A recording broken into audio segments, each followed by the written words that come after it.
The order was simple and almost impossible to survive. Get up the cliffs, take the guns, hold until relieved. On the morning of D-Day, while thousands of men were fighting their way through surf and fire on the beaches below, a much smaller force was sent straight toward vertical stone, rising out of the sea like a wall meant to say no further. There was no alternative route, no second wave waiting behind them.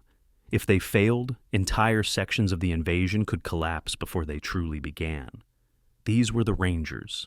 The United States Army Rangers were not asked to test the enemy. They were asked to remove a threat that could not be allowed to exist. German artillery positions believed capable of sweeping Omaha Beach with devastating fire. Those guns had to be neutralized before they could tear the landings apart. The place was Pointe du Hoc. From the water, the cliffs looked sheer, jagged, and unforgiving. Wind drove spray sideways. Smoke blurred the horizon. Navigation was already breaking down before the first ropes were thrown. Landing craft arrived late, scattered, and under fire. Men were hit before they reached shore. Equipment was lost in the surf. Nothing about the approach resembled a clean assault. And yet, the climb began anyway. Rockets fired grappling hooks into stone. Ropes soaked with seawater sagged under weight. Ladders scraped against cliffs while bullets cut them loose. Men climbed knowing the math, knowing how exposed they were, knowing that stopping halfway meant falling, or being shot, or both. Some never reached the top. Others pulled themselves over the edge into a battlefield that looked nothing like what they had trained for, because when the Rangers reached the summit, the guns were gone. The objective had moved. Instead of a single strike, the mission fractured into dozens of small fights. Ranger patrols pushed inland through hedgerows and fields, searching for artillery pieces relocated just far enough to stay hidden. Ammunition was limited, reinforcement uncertain. Every movement risked ambush. Every delay risked disaster on the beaches below. When the guns were finally found, they were destroyed quickly, not with ceremony, but with urgency. The threat was eliminated quietly, even as the men who accomplished it were still surrounded. Holding the position became its own battle. German counterattacks came fast. Supplies ran low. Casualties mounted. For 2 days, the Rangers fought isolated from the main landings, unsure if relief would come or if anyone even knew they were still alive. They held cratered ground with whatever cover they could find, defending against repeated assaults because there was no option to withdraw. By the time Allied forces finally reached them, the cost was staggering. Of the Rangers who had climbed the cliffs, barely half remained combat effective.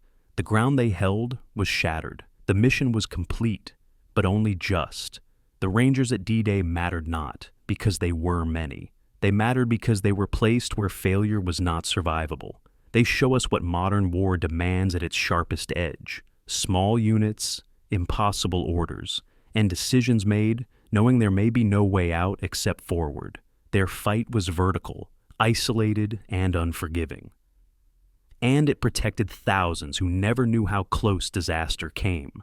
Tonight, we return to those cliffs, to the ropes cutting into stone, to the surf below and the fire above, to the men who climbed not because it was possible, but because it had to be done.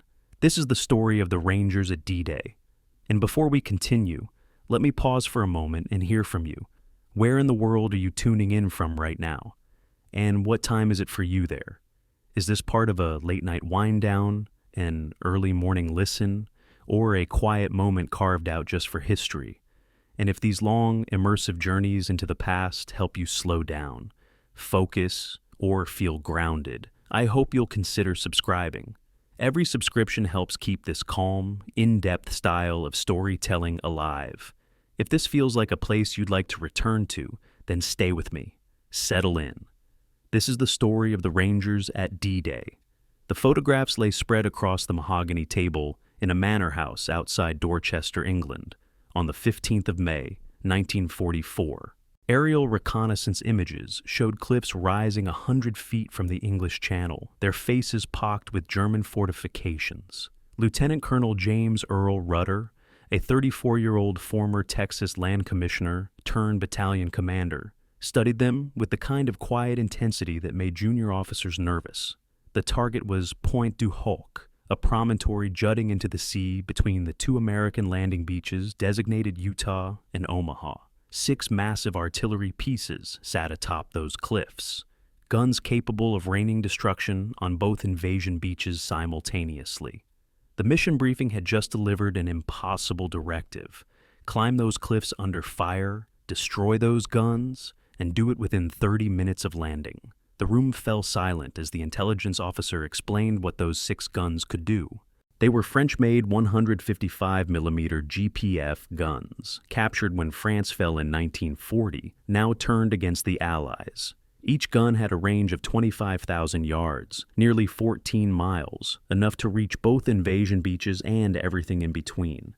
They could fire 3 rounds per minute, high explosive shells weighing 95 pounds each. If those guns remained operational on D-Day morning, they could slaughter thousands of American soldiers trapped on the beaches below, men who would have nowhere to hide from plunging artillery fire. The mathematics were simple and terrifying. 6 guns, 3 rounds per minute each, 18 explosions every 60 seconds landing among landing craft and infantry, with nowhere to run. The invasion could fail before it truly began. Colonel Rudder asked the question everyone was thinking. How exactly were 225 Rangers supposed to scale a 100-foot cliff while Germans shot down at them? The British liaison officer, a commando who'd survived the Dieppe disaster 2 years earlier, didn't sugarcoat it. "We lost 60% of our men at Dieppe trying something easier than this," he said quietly. "The cliffs there were 70 feet. Yours are 100. The room absorbed this information in uncomfortable silence. Someone mentioned that the Allies would bombard the position first, that the Air Corps and Navy would pound Pointe du Hoc into submission before the Rangers arrived. But everyone in that room had seen what happened to best-laid plans when bullets started flying. Bombardment or not, someone had to climb those cliffs. Someone had to get to those guns.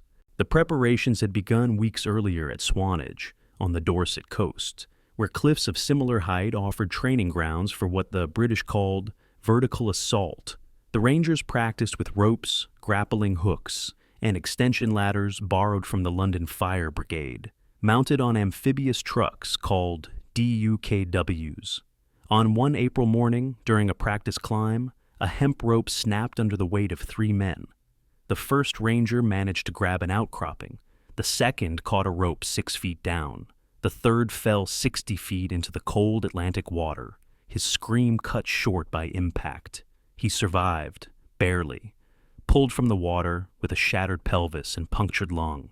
The training continued the next day. There was no alternative, no backup plan, no easier approach. Either the Rangers climbed those cliffs, or the invasion faced catastrophic losses from artillery fire that could reach both beaches. General Omar Bradley himself had expressed doubts in a private meeting with Colonel Rudder 3 weeks before D-Day. "It can't be done, Rudder," Bradley said, not unkindly, studying the same photographs that now haunted Rudder's sleep. "Those cliffs, the German defenses, the timing required, it's asking too much." Rudder, whose calm demeanor masked a stubborn determination forged in the oil fields and cattle ranches of Texas, simply nodded. "Then we'll do the impossible, sir," he replied. Bradley signed the orders. The mission was designated Task Force C, a bland administrative name for an operation that Allied planners privately predicted would result in an 85% casualty rate. 85%. That meant if 225 Rangers landed, they expected fewer than 35 to survive unscathed. Most commanders would have called that a suicide mission. The Rangers called it Tuesday. The final briefing came on June 4th, with the invasion postponed 24 hours due to storms in the Channel. Rudder assembled his Rangers in a barn near the marshalling area, men sitting on hay bales and standing against walls, their faces young and old, scared and confident, often both at once. He explained the mission one more time, ensuring every man understood what they faced: the cliffs, the guns, the 30-minute window before German reinforcements could arrive from inland positions, the fact that if they failed, men would die on the beaches, men who were counting on the Rangers to silence those guns. "Any man who wants out, speak now," Rudder said into the silence. "No shame in it. This is as dangerous as it gets." Nobody moved. Later, Sergeant Leonard Lomel, a machine operator from Point Pleasant, New Jersey, would remember that moment differently than the movies would portray it. They weren't fearless, he'd recall decades later. They were terrified. But they were more afraid of letting each other down than they were of dying. The equipment lay spread out for final inspection. Coils of 3/4-inch manila hemp rope, each 150 feet long, waterproofed with a chemical treatment that made the fibers stiff and slightly brittle. Grappling hooks fashioned from iron, some designed to be fired by rockets, others to be thrown by hand. Toggle ropes with wooden handles for team climbing, each man clipped to the next. Bangalore torpedoes adapted for blowing German wire obstacles. Every ranger would carry an M1 Garand rifle, 8 clips of ammunition, 4 fragmentation grenades, 2 thermite grenades for destroying gun mechanisms, a canteen, a first aid kit, and a knife. Total weight, 68 pounds of equipment on a man expected to climb a 100-foot cliff under fire. They'd trained carrying more. They'd trained carrying less if they could, but every item was essential, or so the planners insisted. The British coxswains who would pilot the landing craft came to meet the Rangers on June 5th, professional sailors who'd seen action from Norway to North Africa. They studied the men who would ride in their boats, these Americans who volunteered for a mission that violated every principle of amphibious warfare. You didn't land at the base of defended cliffs. You didn't attack fortified positions without armor support. You didn't climb ropes while people shot at you from above. One coxswain, a veteran of Dunkirk, pulled Rudder aside. "Sir, I've been in this war since 1939, he said quietly, his accent pure East London. I've seen brave men do stupid things, and stupid men do brave things. But this is something else entirely. You're either the bravest men I've ever met, or the craziest, possibly both." Rudder thanked him and asked if his boats would be on time. The coxswain nodded. "We'll get you there, sir. Getting you back, that's up to you." The evening of June 5th, after Eisenhower made the final decision to launch the invasion on the 6th, the Rangers gathered for what many assumed might be their last meal together. The cooks had prepared steak and eggs, a luxury compared to normal rations, the kind of meal men remember when they think about the last time everything was normal. They ate in relative quiet, some writing letters home they hoped would never arrive, others playing cards or cleaning weapons for the 10th time. Private Harry Fate, a 19-year-old from Kentucky who'd lied about his age to enlist at 17, received communion from the battalion chaplain. When asked later why he seemed so calm, Fate would shrug. "Figured if God wanted me to climb those cliffs, I'd climb them. If he wanted me to die trying, I'd die trying. Not much else to think about." That night, most of the Rangers slept poorly, or not at all, listening to the rumble of aircraft overhead, carrying paratroopers toward Normandy, wondering what dawn would bring. Colonel Rudder made his final rounds after midnight, moving through the barracks where his men tried to rest, offering quiet words of encouragement, or simply a hand on a shoulder. He found Sergeant Lomel staring at a photograph of his family, and sat down beside him without speaking. After a long silence, Lomel asked the question that hung over all of them. "Sir, do you really think we can do this?" Rudder considered his answer carefully, knowing that lies wouldn't serve anyone now, that these men deserved the truth from their commander. "I think if any men in the world can do it, it's you," he finally said. "But I won't lie to you, Sergeant. It's going to be hell. Some of us won't make it, maybe most of us, but those guns have to be destroyed, and we're the ones who have to do it." Lomel nodded, tucked the photograph into his jacket pocket, and closed his eyes. In 6 hours, they would board the landing craft. In 7, they would hit the beach. In 7.5, they would either be scaling those cliffs or dying at their base. There were no other options, no middle ground between success and catastrophic failure. The mission was impossible, and that's exactly why it had to be the Rangers who tried. The swamps of Fort Pierce, Florida, in June of 1943 smelled like death and diesel fuel, a combination that would stay in the nostrils of Ranger candidates for the rest of their lives. Men crawled through mud thick enough to swallow a boot, while instructors fired live machine gun rounds 2 feet above their heads, the supersonic crack of bullets providing motivation that no drill sergeant's voice could match. This wasn't training, this was elimination, a systematic process of breaking men down to find the few who wouldn't break, the ones who would keep moving when every instinct screamed to stop. The 1st Ranger Battalion had been activated a year earlier, on June 19, 1942, America's first special operations unit since Rogers Rangers fought for the British in 1754. Now, in the summer of 1943, the Army was forging the 2nd Ranger Battalion, and the crucible was designed to burn away anyone who wasn't absolutely committed. The name Rangers itself came from General Lucian Truscott, who'd observed British commando training and decided America needed something similar, something more than ordinary infantry, men trained for missions that required initiative and endurance beyond normal limits. He'd looked back through American military history and found Rogers Rangers, colonial fighters who'd operated behind enemy lines during the French and Indian War, men who moved fast, hit hard, and accepted casualties that conventional forces couldn't sustain. The modern Rangers would be their spiritual descendants, volunteers drawn from infantry divisions across the Army, men who wanted something more than garrison duty or standard combat operations. But, wanting to be a Ranger and becoming one, were separated by a gap that most men couldn't cross. The washout rate at Camp Forest, Tennessee, where initial selection occurred, ran at 60%.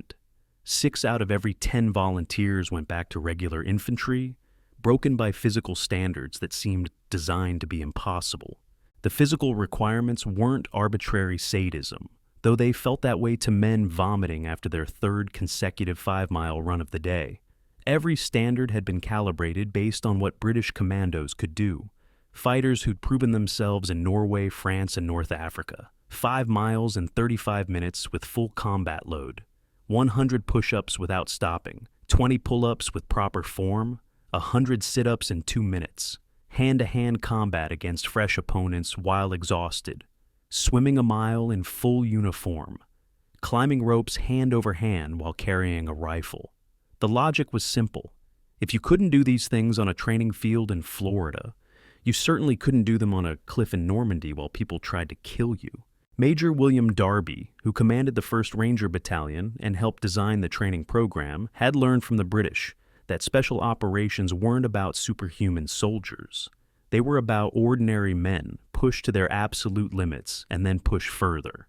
November of 1943 brought a brutal education in Scotland at a place called Achnacarry, the British Commando Depot, where American Rangers went to learn from men who'd been fighting since 1939. The Scottish Highlands in winter tested men in ways that Florida swamps never could. Freezing rain turned obstacle courses into ice sheets.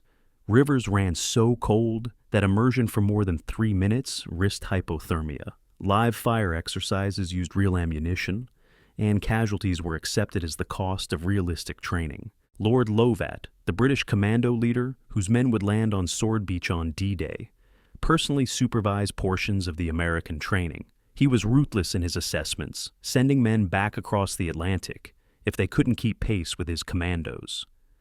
"The Germans don't grade on a curve," he told one American officer who protested the harsh standards. "Either your men can do the job or they can't. Find out now, not when it costs lives." The Americans who survived Achnacarry returned to England with a new edge, a confidence born from keeping pace with men they'd initially thought superhuman, only to discover were simply better trained. Major Darby's philosophy permeated every aspect of Ranger training, distilled into one principle: don't send a man, lead him. Officers and NCOs did everything they asked their men to do, often going first into danger, demonstrating that leadership meant sharing risk, not delegating it.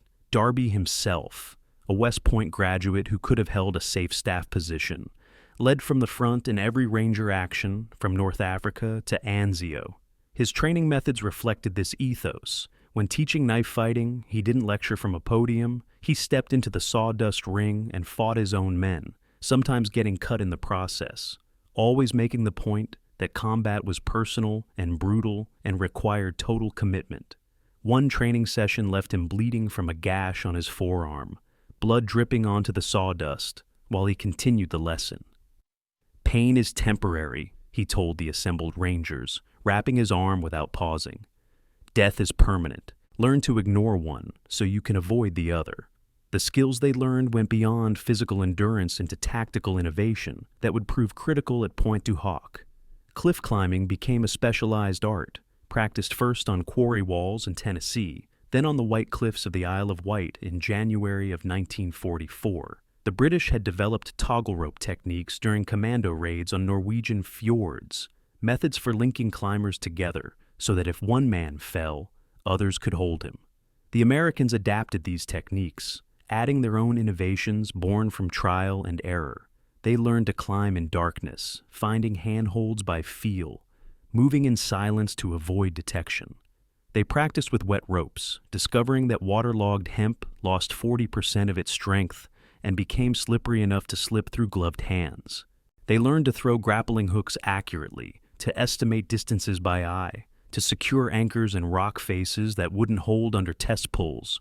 Every skill was paid for with failures, with Rangers falling into cold water or onto crash mats, learning through repetition what worked and what killed you. Speed marches built endurance that would prove essential during the siege that followed the cliff assault. 26 miles in 8 hours carrying full combat load, approximately 68 pounds of equipment, weapons, and ammunition. The routes wound through English countryside, up hills that destroyed leg muscles, through streams that left boots waterlogged and heavy, across terrain deliberately chosen to break spirits. The washout rate during these marches ran at 50%, men simply stopping, unable to continue, discovering that their will wasn't strong enough to override their body's screaming demand to quit. Those who finished learned something invaluable, that the mind could push the body far beyond what seemed possible, that pain was information that could be acknowledged and ignored, that the man next to you suffering just as badly would keep going if you did, creating a mutual accountability stronger than any officer's order. Sergeant Leonard Lomel would later credit these marches with saving his life at Pointe du Hoc, where wounded men continued fighting, not because they weren't hurt, but because quitting simply wasn't in their vocabulary anymore. Night training added another layer of difficulty, preparing Rangers for operations in darkness when normal soldiers couldn't function. They learned to navigate by compass and stars, to move silently through woods and buildings, to communicate with hand signals invisible in daylight but readable by touch. They practiced night cliff assaults on the Isle of Wight, climbing in complete darkness with German defenders simulated by instructors dropping flour bags and thunder flashes from above. The failure rate was enormous initially, men freezing on cliff faces they couldn't see, paralyzed by fear of falling into darkness below. But repetition built competence, then confidence. By May of 1944, Rangers could climb in darkness nearly as fast as in daylight, reading rock faces by touch, trusting equipment they couldn't see, relying on training that had become muscle memory. This skill would prove crucial when night fell on June 6th, and Rangers had to defend Pointe du Hoc against German infiltration attacks in near-total darkness. The psychological preparation was as important as the physical training, maybe more so. The instructors, both American and British, had all seen combat. They knew that courage wasn't the absence of fear, it was functioning despite fear, and that required mental conditioning as much as physical fitness. They created stress through unpredictability, waking men at random hours for forced marches, changing objectives mid-mission, introducing chaos into every exercise to simulate the fog of war. They used live ammunition liberally, not to kill trainees, but to acclimatize them to the sound of bullets, the crack of rounds passing overhead, the smell of cordite and blood. Men who panicked under this simulated fire were removed from the program, not as punishment, but as acknowledgement that they'd discovered their limit before it could get them and their teammates killed in actual combat. The goal wasn't to create fearless soldiers. It was to create men who could act while terrified, who could think clearly when adrenaline turned most people into statues or fleeing animals. By early June of 1944, The 2nd Ranger Battalion had been transformed from volunteers into something different, something the Army had never quite created before. They weren't superhuman. They were farm boys from Iowa, factory workers from Detroit, college students from California, men who would have been unremarkable in civilian life or regular infantry units. But the training had done something to them, had forged bonds and capabilities that went beyond normal military proficiency. They trusted each other absolutely, knew each man's strengths and weaknesses, had trained together until they could function as a single organism even when split into small groups. They had absorbed the lessons of British commandos, American infantry tactics, and hard experience paid for with training injuries and failures. When Colonel Rudder briefed them on the Pointe du Hoc mission, they didn't see an impossible task. They saw the mission they'd been preparing for since that first day in the Florida swamps, the reason all that suffering and training had been necessary. They were ready. Or, as ready as any men could be for a mission that Allied planners expected would kill 85% of them before the sun set on the longest day. Naum, the London docks in March of 1944, presented a scene that would have been comic if the stakes weren't so deadly serious. Engineers from the Royal Navy and American Army Corps stood around 3 amphibious WW2 trucks, each sporting an absurd modification. 100-foot extension ladders borrowed from the London Fire Brigade, mounted on swivels like anti-aircraft guns. The concept was sound in theory, dating back to medieval siege warfare. Get men above defenders using mechanical advantage. The execution was proving problematic. On the first test, the ladder fully extended while the DUKW sat motionless in calm dock water. The truck began listing 30 degrees to port, nearly capsizing before panicked engineers lowered the ladder. On the second test, in slight chop, the ladder oscillated wildly enough that the test dummy tied to the top broke loose and plunged into the Thames. The engineers went back to their calculations, knowing that these ladders might be the difference between success and slaughter at Pointe du Hoc, and that they had roughly 10 weeks to solve physics problems that shouldn't be solved. The fundamental challenge was unprecedented in modern warfare. How do you get 200 men up a vertical cliff face while people at the top try to kill them?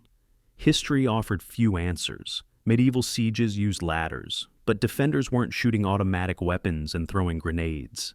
Mountain warfare involved climbing, but usually on undefended peaks where speed didn't matter, and climbers could take hours to ascend. The Rangers needed to go from sea level to cliff top in under 10 minutes, faster than German reinforcements could arrive, slow enough that men didn't arrive exhausted and unable to fight. Every solution created new problems. Ropes were strong enough if dry, but lost strength when wet. Grappling hooks could secure to rock or earth, but required accuracy to throw while under fire from a moving boat. Ladders offered speed, but couldn't be maneuvered once deployed. The engineering team faced a nightmare of conflicting requirements with a deadline that allowed no extensions and a penalty for failure measured in American lives. Lieutenant Colonel Robert Edlin, an engineer who'd previously worked on bridge construction in North Africa, approached the grappling hook problem with systematic methodology that bordered on obsession. The British had used hand-thrown hooks during commando raids, achieving maybe 30% accuracy under ideal conditions, accuracy that dropped to near zero when thrown from a moving boat by men under fire. Edlin proposed rockets, essentially small solid fuel motors attached to grappling hooks, fired from tubes on the landing craft. The rockets would carry ropes to the cliff top with enough velocity to reach 100 feet, theoretically. The first test, conducted at a quarry in Wales, ended when the rocket motor exploded on ignition, sending shrapnel through a wooden target board that everyone suddenly realized could have been a Ranger's chest. The second test saw the rocket fire successfully, but veer 45 degrees off course, embedding the grapnel in a tree 100 yards from the target. The third test worked, the rocket carrying the rope straight and true to the cliff top, the grapnel catching on rock. Then the rope, treated with waterproofing chemicals, snapped under a test pull. Back to the drawing board. The waterproofing problem illustrated the kind of cascading challenges that made the equipment development feel like trying to plug holes in a sinking ship. Untreated manila hemp rope was perfect for climbing, strong and with good grip even when wet. But seawater saturated untreated rope, making it heavy and causing it to stretch unpredictably under load. The Quartermaster Corps developed a chemical waterproofing treatment that sealed the fibers against water absorption. Perfect solution, except the chemicals weakened the rope by approximately 20% and made it stiff and difficult to grip. Engineers tested different chemical formulations, different rope materials, different coating methods. Each solution solved one problem and created another. Synthetic ropes were stronger, but hadn't been tested enough for reliability data. Wire rope was plenty strong, but would cut through gloves and couldn't be climbed by hand. By April of 1944, they settled on a compromise: lightly treated manila hemp that would resist water but not become brittle, accepting that some ropes would fail and planning for redundancy rather than perfection. The DUKW ladder system, officially designated the extension ladder, vehicle-mounted, assault type, remained problematic through May, despite dozens of modifications. The basic DUKW, a 2.5-ton amphibious truck used throughout the war, had never been designed for what amounted to a mobile siege tower. Adding a 100-foot ladder and hydraulic elevation system fundamentally changed the vehicle's center of gravity, creating stability issues that range from concerning to actively dangerous. Engineers lowered the ladder mounting point, added ballast to the hull, installed outrigger stabilizers, and created a complex system of guy wires. Each modification helped marginally. None solved the core problem. A 100-foot ladder on a 30-foot boat in ocean swells was inherently unstable. The final design worked in calm water up to sea state 2. D-Day forecasts predicted sea state 4 to 5. Everyone involved knew the ladders might prove useless, but they might also save lives, so 3 DUKWs would carry them to Pointe du Hoc, insurance policies that cost more in engineering hours than their actual utility might justify. Toggle ropes represented the low-tech solution that would ultimately prove most valuable. British commando innovation adopted wholesale by the Americans. A toggle rope consisted of 6-foot sections of rope with a wooden toggle handle spliced into one end and an eye loop in the other. Each ranger would carry one. To climb, men would link their toggle ropes together, creating chains as long as needed, with the wooden toggles providing handholds and the link design distributing weight across multiple anchor points. The beauty was in the simplicity and redundancy. If one rope section broke, others held. If a climber fell, he fell 6 feet maximum before the next toggle caught him. Multiple teams could climb the same rope section simultaneously, speeding the ascent. The British had used toggle ropes in Norway and France with great success. The Rangers practiced with them until the motion of clipping, climbing, and unclipping became automatic, muscle memory that would function even when conscious thought shut down under stress. Bangalore torpedoes, normally used for blowing wire obstacles and minefields, were adapted for the vertical battlefield, with modifications that made explosives experts nervous. A standard Bangalore was a 5-foot steel tube packed with 9 pounds of TNT, designed to be pushed under obstacles and detonated. For Pointe du Hoc, engineers created vertical Bangalores that could be raised up the cliff face on ropes, positioned against German wire obstacles at the top, and detonated to clear a path for climbing rangers. The risk was obvious.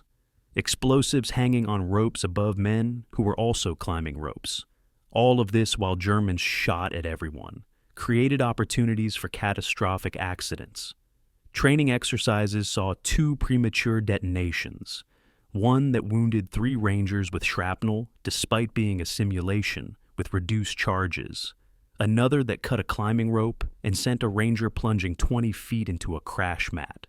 The vertical Bangalores stayed in the plan because the alternative, trying to cut heavy wire obstacles while hanging from ropes under fire, was even more dangerous. Individual ranger loadouts became an exercise in calculated trade-offs between capability and weight. Every pound carried up that cliff balanced against mission requirements. The M1 Garand rifle, 8 clips of .30-06 ammunition, 4 fragmentation grenades, 2 thermite grenades for destroying gun mechanisms, fighting knife, entrenching tool, first aid kit, gas mask, canteen, 1 day's rations, and toggle rope. Total weight, 68 pounds. Every item justified, none truly expendable, all of it to be carried up a 100-foot cliff using primarily arm strength.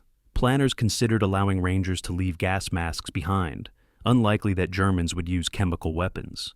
But then someone pointed out that mustard gas had been used in World War I, and nobody thought World War II was predictable enough to skip the masks.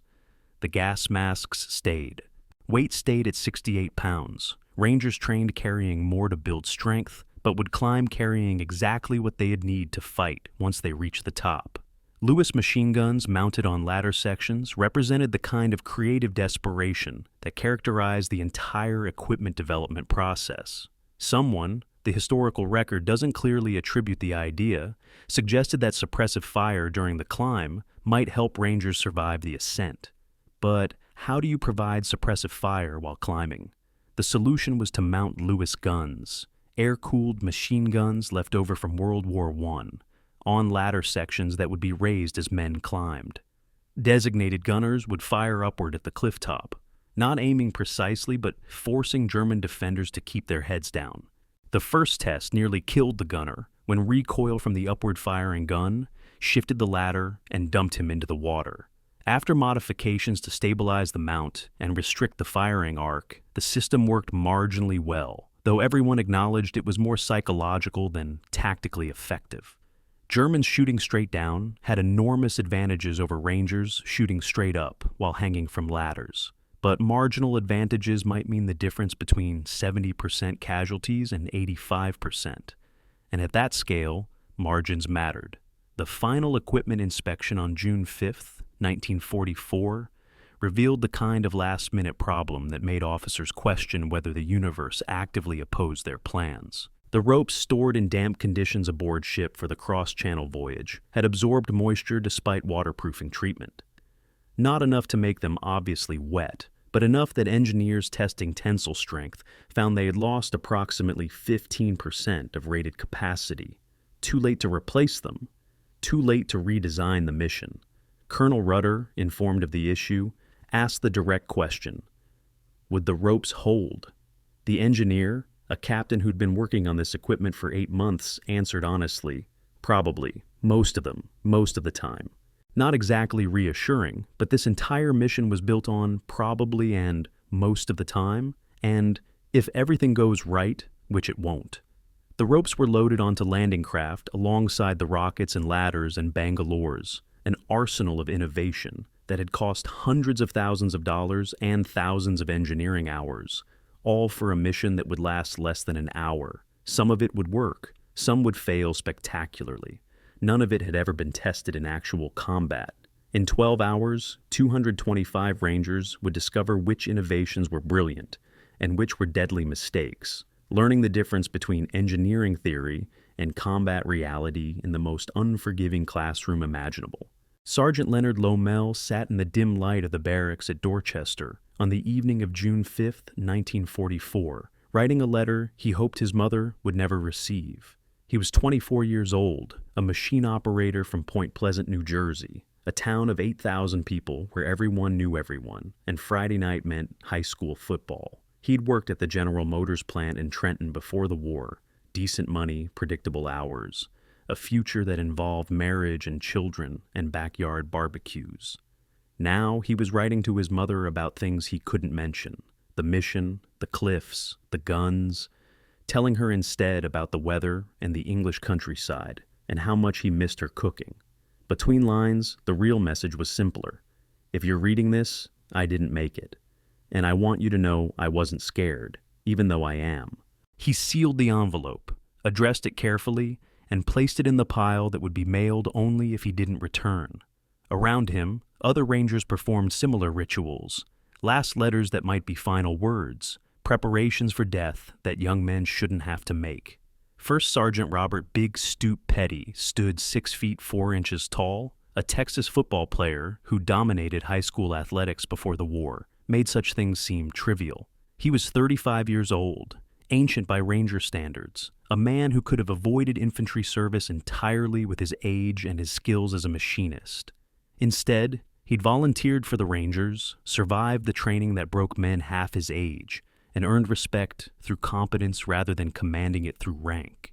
On the morning of June 6th, he led calisthenics at dawn for D Company, pushing men through jumping jacks and push-ups while joking about the easy beach vacation they were about to take.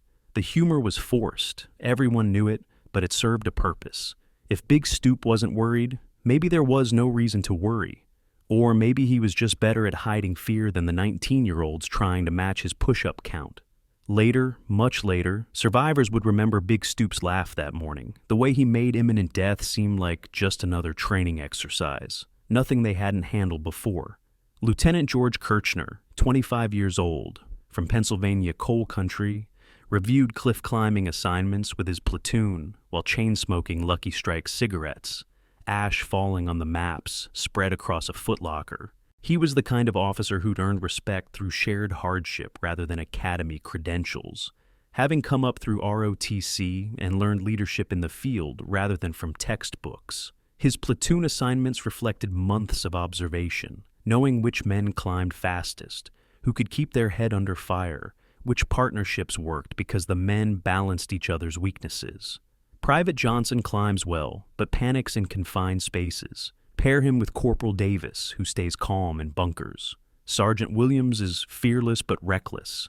Attach him to Lieutenant Moody, who thinks before acting. The assignments were personal, not tactical abstractions, but decisions about which men might keep each other alive. Kirchner finished the briefing, crushed out his cigarette, and told his platoon to get some sleep. Nobody did. They sat in small groups, talking quietly, or not talking at all, waiting for morning and whatever came with it. Private Harry Fate, 19 years old from rural Kentucky, was the kind of soldier the Army built itself around, farm boy who could shoot because he'd hunted since age 8, strong because farm work built muscle that gyms couldn't replicate, disciplined because livestock don't care about your excuses. He'd lied about his age to enlist at 17, adding 2 years to his birth certificate with his father's reluctant blessing and his mother's tears. Someone's got to stop Hitler, he'd told them, as if it were that simple, as if the war was a thing you could personally affect through sheer will. Now, 2 years and a lifetime later, he knelt before the battalion chaplain receiving communion, the body and blood of Christ offered in a barn that smelled of hay and diesel fuel. The chaplain's hand shook slightly as he placed the wafer. This priest who would see too many of these boys dead in 48 hours, who was performing what might be last rites, even though nobody said those words. Fate thanked him, returned to his bunk, and slept the deep sleep of the young and faithful, his rifle cleaned and ready beside him. The demographics of the 2nd Ranger Battalion told the story of America at war, a cross-section of the country compressed into 225 men.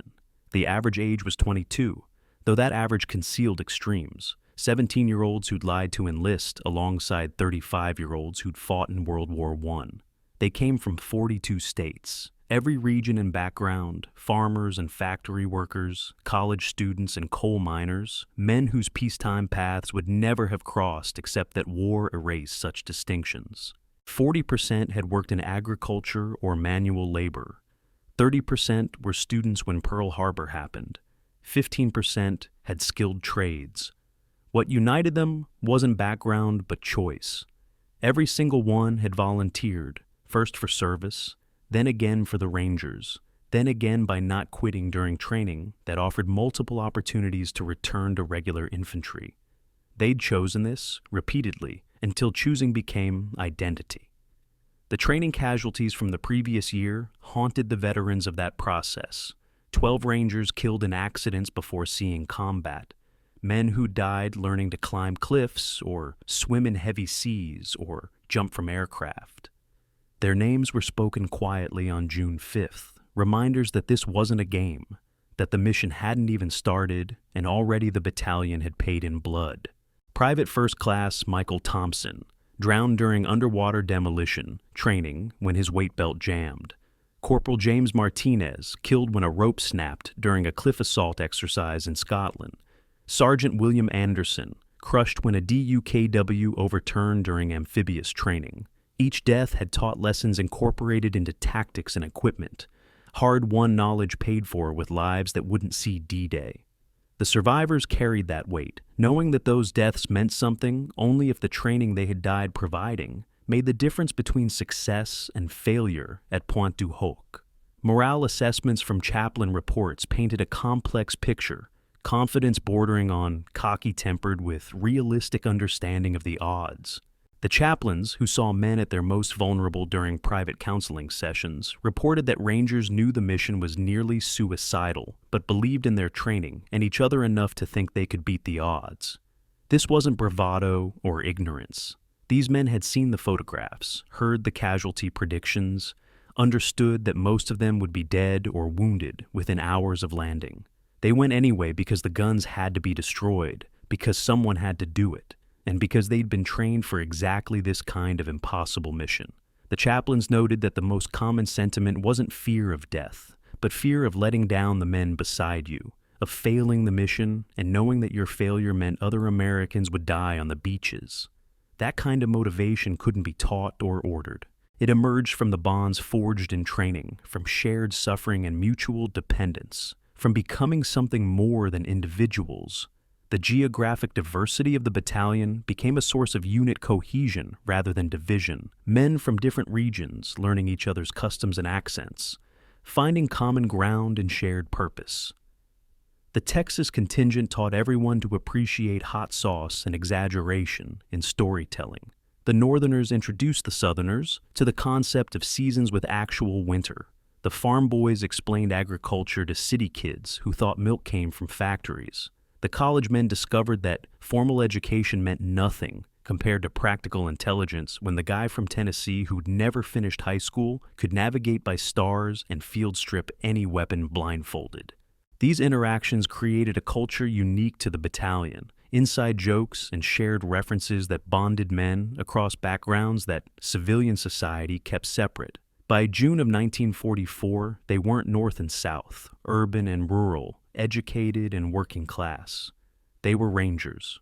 Colonel Rudder understood his men in ways that transcended rank, having shared their training from the beginning, participating in forced marches and obstacle courses when he could have supervised from a desk.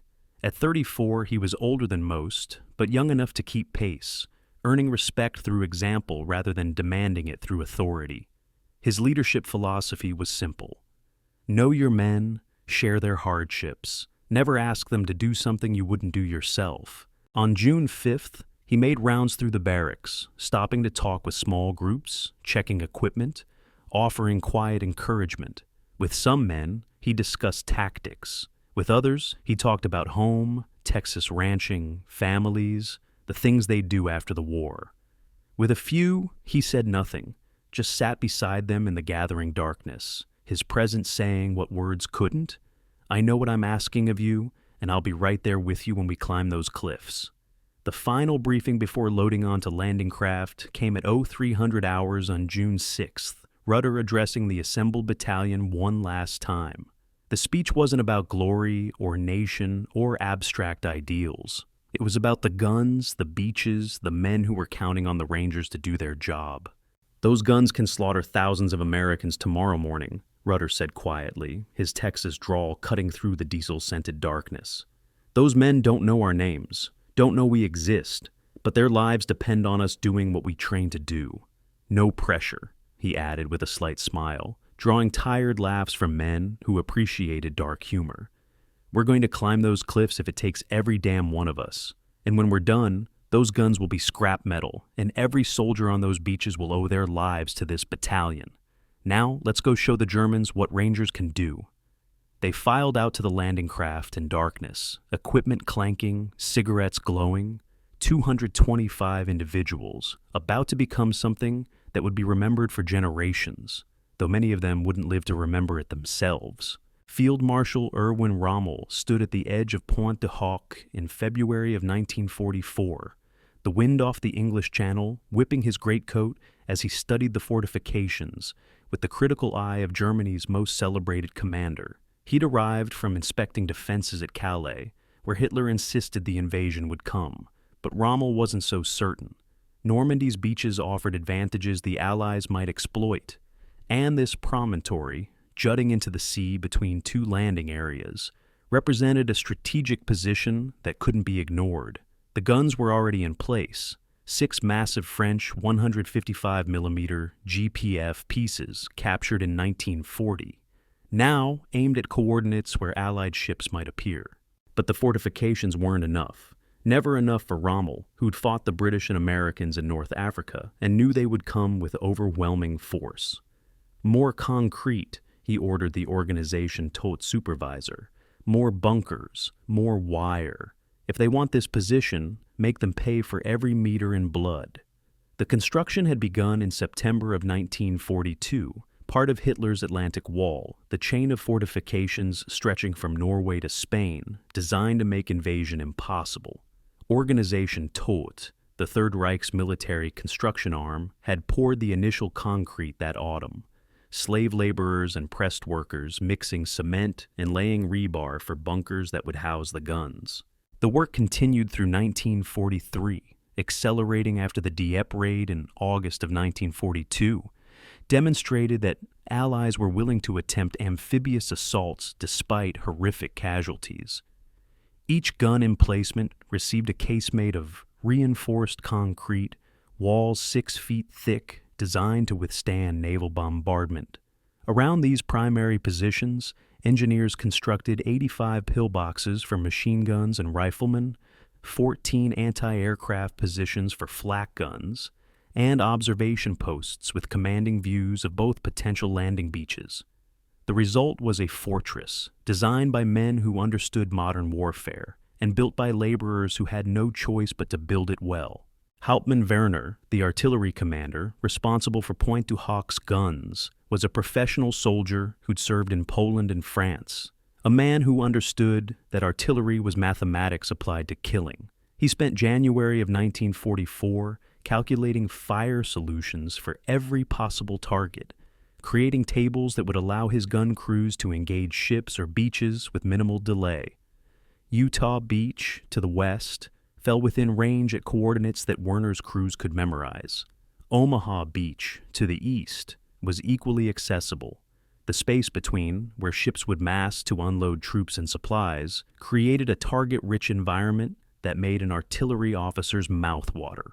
6 guns, 3 rounds per minute each, 18 high-explosive shells every 60 seconds landing among packed landing craft. Werner ran the calculations repeatedly, always reaching the same conclusion. If the Allies invaded anywhere near Normandy, and if his guns remained operational, he could kill thousands of them before they reached the beach. The math was beautiful in its brutality. The final defensive positions installed through the spring of 1944 reflected Rommel's obsession with defense in depth, multiple layers that would slow attackers and expose them to interlocking fields of fire. Trenches connected pillboxes in a network that allowed defenders to move under cover while attackers had to cross open ground. Triple concertina wire, each roll 4 feet high and nearly impossible to cut quickly, ringed the position in belts 30 feet deep. Minefields using Teller anti-tank mines and S-mines, the bounding anti-personnel mines soldiers called bouncing Bettys, covered approaches from inland. Anti-personnel stakes, sharpened logs angled toward likely assault routes, created obstacles that funneled attackers into kill zones. The Germans who built these defenses weren't supermen or fanatics. They were soldiers doing a job, but they did it with Teutonic thoroughness that made every defensive position mutually supporting and every gap a deliberate killing ground. The defenders assigned to Pointe du Hoc represented the reality of German forces in Normandy by mid-1944, a mixture of quality units and formations the Wehrmacht used for static defense because they weren't fit for mobile warfare. The 716th Infantry Division held the sector, a static defense division built around Osttruppen, Soviet prisoners of war who'd agreed to fight for Germany rather than starve in POW camps, stiffened by German NCOs and officers. These weren't the Panzer Grenadiers or paratroopers who'd fought in Russia and North Africa. Many were over 35, Some suffered from stomach ailments that kept them from frontline service. Others were recovering from wounds. But they knew their positions intimately, had trained in these bunkers for months, and were equipped with excellent weapons and unlimited ammunition.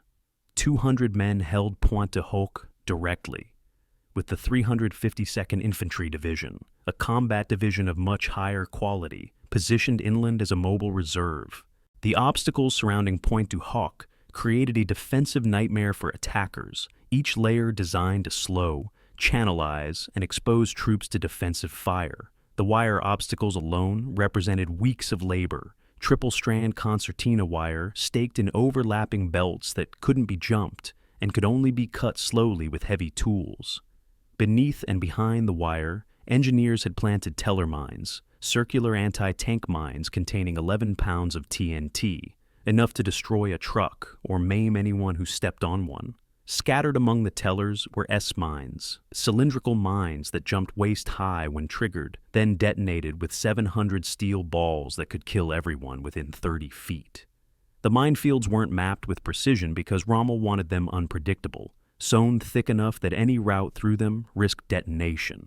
Anti-personnel stakes, logs sharpened to points and angled at 45 degrees, filled gaps in the wire, creating a forest of spikes that would impale anyone trying to crawl under obstacles. The gun specifications revealed why Allied planners considered Pointe du Hoc's artillery the primary threat to invasion success, weapons that could dominate both landing beaches simultaneously. The 6 GPF guns were French design from World War I, modernized between the wars, captured when France fell in June of 1940. Each gun fired a shell weighing 95 pounds to a maximum range of 14 miles, enough to reach both Utah and Omaha beaches and everything between. The guns sat on circular platforms that allowed 360-degree traverse, meaning they could engage targets in any direction. Rate of fire was 3 rounds per minute per gun, with trained crews, 18 shells per minute total, a rate of fire that could devastate packed landing craft or infantry struggling across open beaches. The ammunition bunkers held 88 rounds per gun, 528 shells total, enough for nearly 30 minutes of sustained fire at maximum rate. 30 minutes of 18 shells per minute landing on beaches where men had nowhere to hide. Intelligence failures on both sides would shape the battle in ways neither anticipated. Information gaps that created opportunities and disasters that perfect reconnaissance might have prevented. Allied intelligence knew about the guns. The aerial photographs clearly showed the casemates and positions. What they didn't know was that the 352nd Infantry Division, a full-strength combat division, had moved into the Omaha Beach sector in March of 1944. Allied planners expected static defense divisions, older men and Osttruppen, defenders who would break under bombardment. Instead, Omaha Beach would be defended by combat veterans, men who'd fought in Russia, soldiers who wouldn't panic when shells fell. This intelligence failure would turn Omaha into a killing ground, where the 1st and 29th Infantry Divisions paid in blood for information that reconnaissance should have provided. The Rangers headed for Pointe du Hoc didn't know that German reinforcements were closer and stronger than intelligence estimated. German intelligence failures were equally significant, a systematic underestimation of Allied capabilities and intentions that would prove catastrophic. The Germans knew an invasion was coming. Hitler had been obsessing about it for years, but they didn't know where or when. Operation Fortitude, the Allied deception plan, convinced German high command that the main invasion would strike at Pas de Calais, the narrowest point of the English Channel, using a fictional army group supposedly commanded by General Patton. This deception worked so well that even after D-Day, Hitler kept strong forces in Calais, convinced Normandy was a diversion. The defenders at Pointe du Hoc knew the Allies were massing in England. Reconnaissance flights and intercepted radio traffic made that clear, but they didn't know which beach would be targeted or when the blow would fall. This uncertainty meant German forces were dispersed rather than concentrated. Mobile reserves held back rather than positioned near the coast. On June 5, 1944, German defenders at Pointe du Hoc received intelligence warnings that sent the garrison to full alert. Reports of massive Allied fleet movements in the Channel. Coastal observation posts reported thousands of ships, an armada so large it seemed to cover the water from horizon to horizon. Artillery crews were ordered to their guns, infantry to their bunkers, a full defensive stand-to that kept men at battle stations through the night. But false alarms had happened before, reconnaissance flights and naval feints that turned out to be nothing. Some defenders thought this was another drill, another false alarm that would end with stand-down orders and resume routine. Others, the veterans who had seen combat, recognized something different in the scale of preparation, the way officers acted, the tension in radio communications. These men cleaned their weapons again, checked ammunition one more time, and settled in to wait for whatever dawn would bring. They didn't know about the Rangers specifically, didn't know that 225 American Special Forces soldiers were headed directly for them with orders to climb the cliffs and destroy the guns. If they had known, they might have laughed at the impossibility of it, or they might have respected the courage it would take to try. Either way, the Germans at Pointe du Hoc were ready as defenders could be when they didn't know exactly what was coming, but knew it would be terrible. The Atlantic Wall at Pointe du Hoc represented the Third Reich at its most formidable, engineering excellence applied to defense, concrete and steel, and mines arranged with geometric precision to create a killing ground. But fortifications are only as strong as the men who defend them, and those men were about to face bombardment from the air and sea that would test whether concrete and courage could withstand the weight of Allied industrial power. The guns sat in their casemates, ammunition ready, coordinates plotted, crews prepared to fire on landing beaches that Allied planners hoped would deliver armies into France.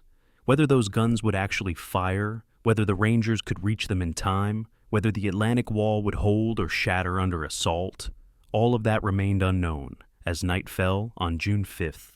In 12 hours, the most heavily fortified defensive position in Normandy would face an attack from an unexpected direction by men using tactics that no German planner had seriously considered. The Atlantic Wall was designed to stop armies. It wasn't designed to stop Rangers climbing ropes. Whether that distinction mattered would be answered with blood and fire when the sun rose over the English Channel on the 6th of June, 1944.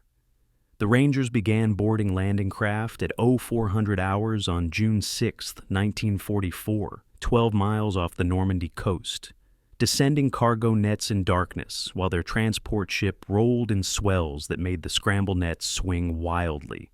The sea state was Force 5, rougher than anyone had hoped, waves running 4 to 6 feet with occasional larger swells that made the landing craft rise and fall 8 feet relative to the transport ship. Men timed their jumps from net to boat, waiting for the LCA to rise on a swell, releasing holds and dropping the last few feet onto wooden decks, already slick with seawater and vomit. Private Harry Fate missed his timing, fell 10 feet, and crashed into the deck hard enough to knock the wind from his lungs. Hands grabbed him, pulled him aside, made room for the next Ranger descending. The loading continued in darkness, broken only by hooded flashlights. 225 men filling 10 landing craft assault, British-built boats that would carry them to the cliffs. Nobody spoke much. The cold, the darkness, the waiting, all of it pressed down like physical weight. The LCAs pushed away from the transport ships at 0530, forming into waves according to plans made in offices that hadn't accounted for reality. Each boat carried approximately 22 Rangers plus a British coxswain and crew, low in the water with the weight of men and equipment, vulnerable to every wave that broke over the bow. The temperature was 52 degrees Fahrenheit, cold enough that men soaked by spray began shivering within minutes despite their exertion and adrenaline.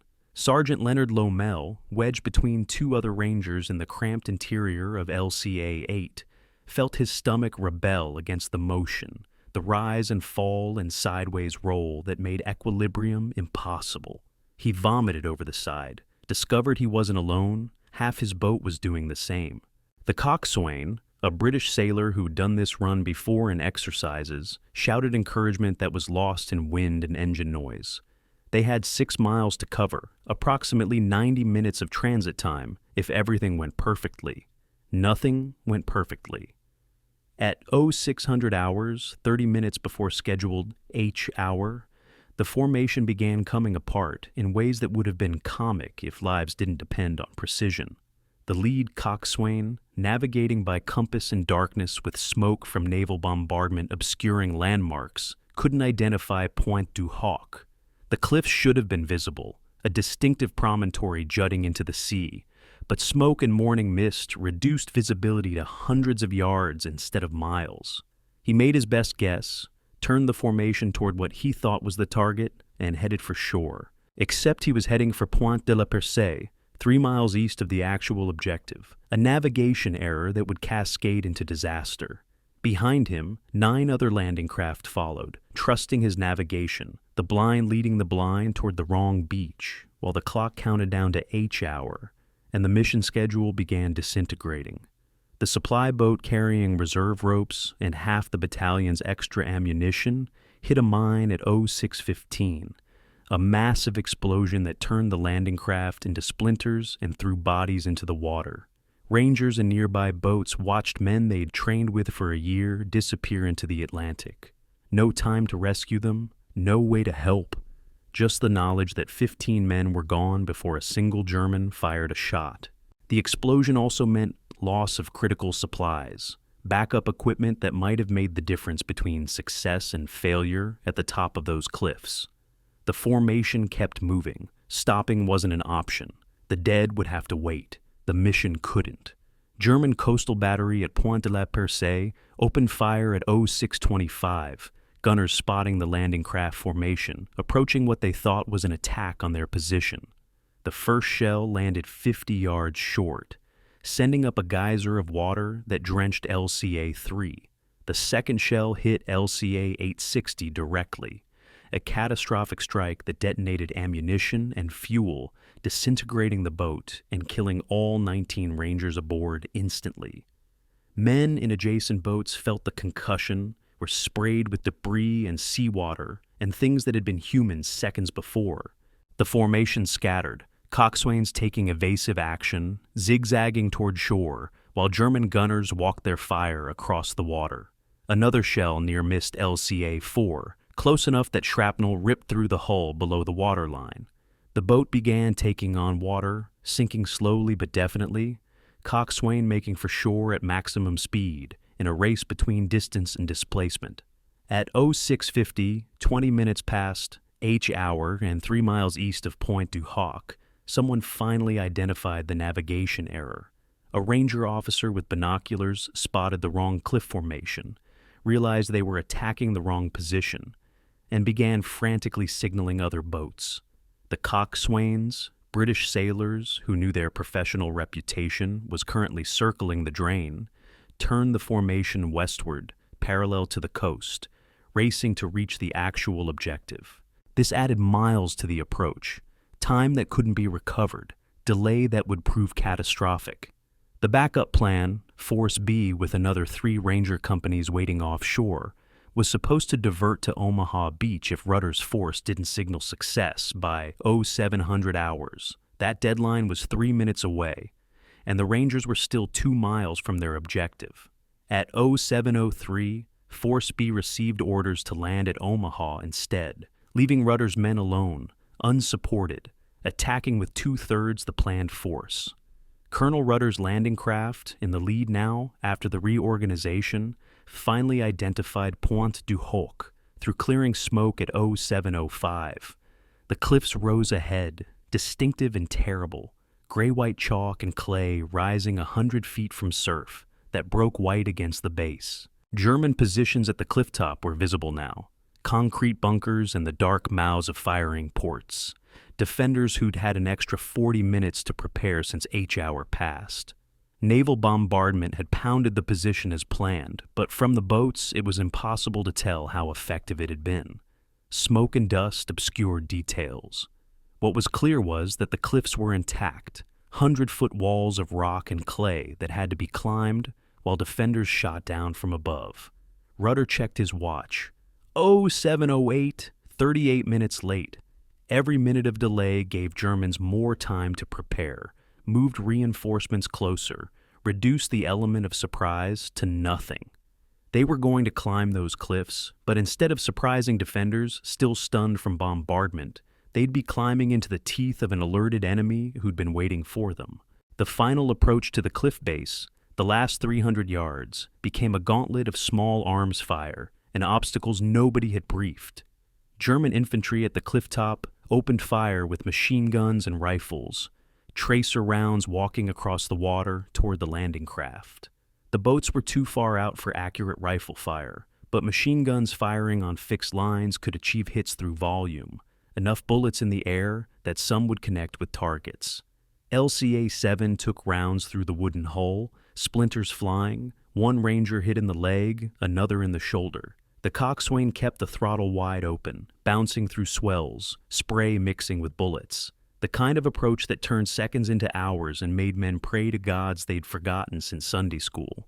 Underwater obstacles loomed, wooden stakes and steel frames the Germans had planted to rip bottoms out of landing craft, navigation hazards that coxswains had to avoid while under fire, and fighting currents that wanted to push boats into the cliff face.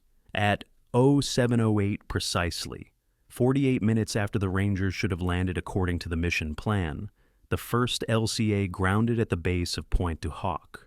The ramp dropped into 3 feet of water, freezing Atlantic surf that soaked Rangers to the chest as they waded ashore. Stones rolled underfoot, making balance precarious. Men carrying 68 pounds of equipment, trying not to fall in water deep enough to drown in. Machine gun fire from above kicked up spurts of water and stone chips, Germans shooting down at targets they could barely miss. Rangers in the water with nowhere to hide and 100 feet of cliff to climb before they could fight back. Colonel Rudder was in the first boat, wading ashore with his men, violating every principle of command that said leaders should direct from safe positions. His presence at the front said everything about what kind of officer he was and what kind of mission this was. They weren't directing this operation from a command post. They were climbing those cliffs together or dying together, and leadership meant going first. The beach at the cliff base was nothing like the training sites in England, a narrow strip of stones and clay maybe 30 feet wide at low tide, backed by the cliff face that rose sheer and impossibly high. Allied bombardment had done its work, craters overlapping craters, sections of cliff face collapsed into rubble piles, the entire promontory looking like the moon after a meteor strike. But the cliffs were intact where it mattered. The sections the Rangers needed to climb were still 100-foot walls of clay and chalk, slick from spray and morning dew, handholds uncertain and footing treacherous. Rangers pressed against the cliff base, the only cover available, while above them, Germans threw grenades and fired down with weapons that had perfect angle on targets with nowhere to go. This was the moment the mission should have failed. 38 minutes late, 30% of the force already lost to navigation errors and enemy fire, attacking an alerted enemy up cliffs that looked even more impossible in person than in photographs. Instead of failing, the Rangers did what they'd trained to do. They started climbing. The first rocket-propelled grappling hooks fired at 0709, solid fuel motors igniting with sound like tearing cloth, smoke trails arcing upward, carrying ropes toward the cliff top, 100 feet above. The rockets had been designed to carry dry rope, tested repeatedly in English quarries where everything worked. These ropes were wet, waterlogged during the approach despite chemical treatment, weighing 40% more than design specifications.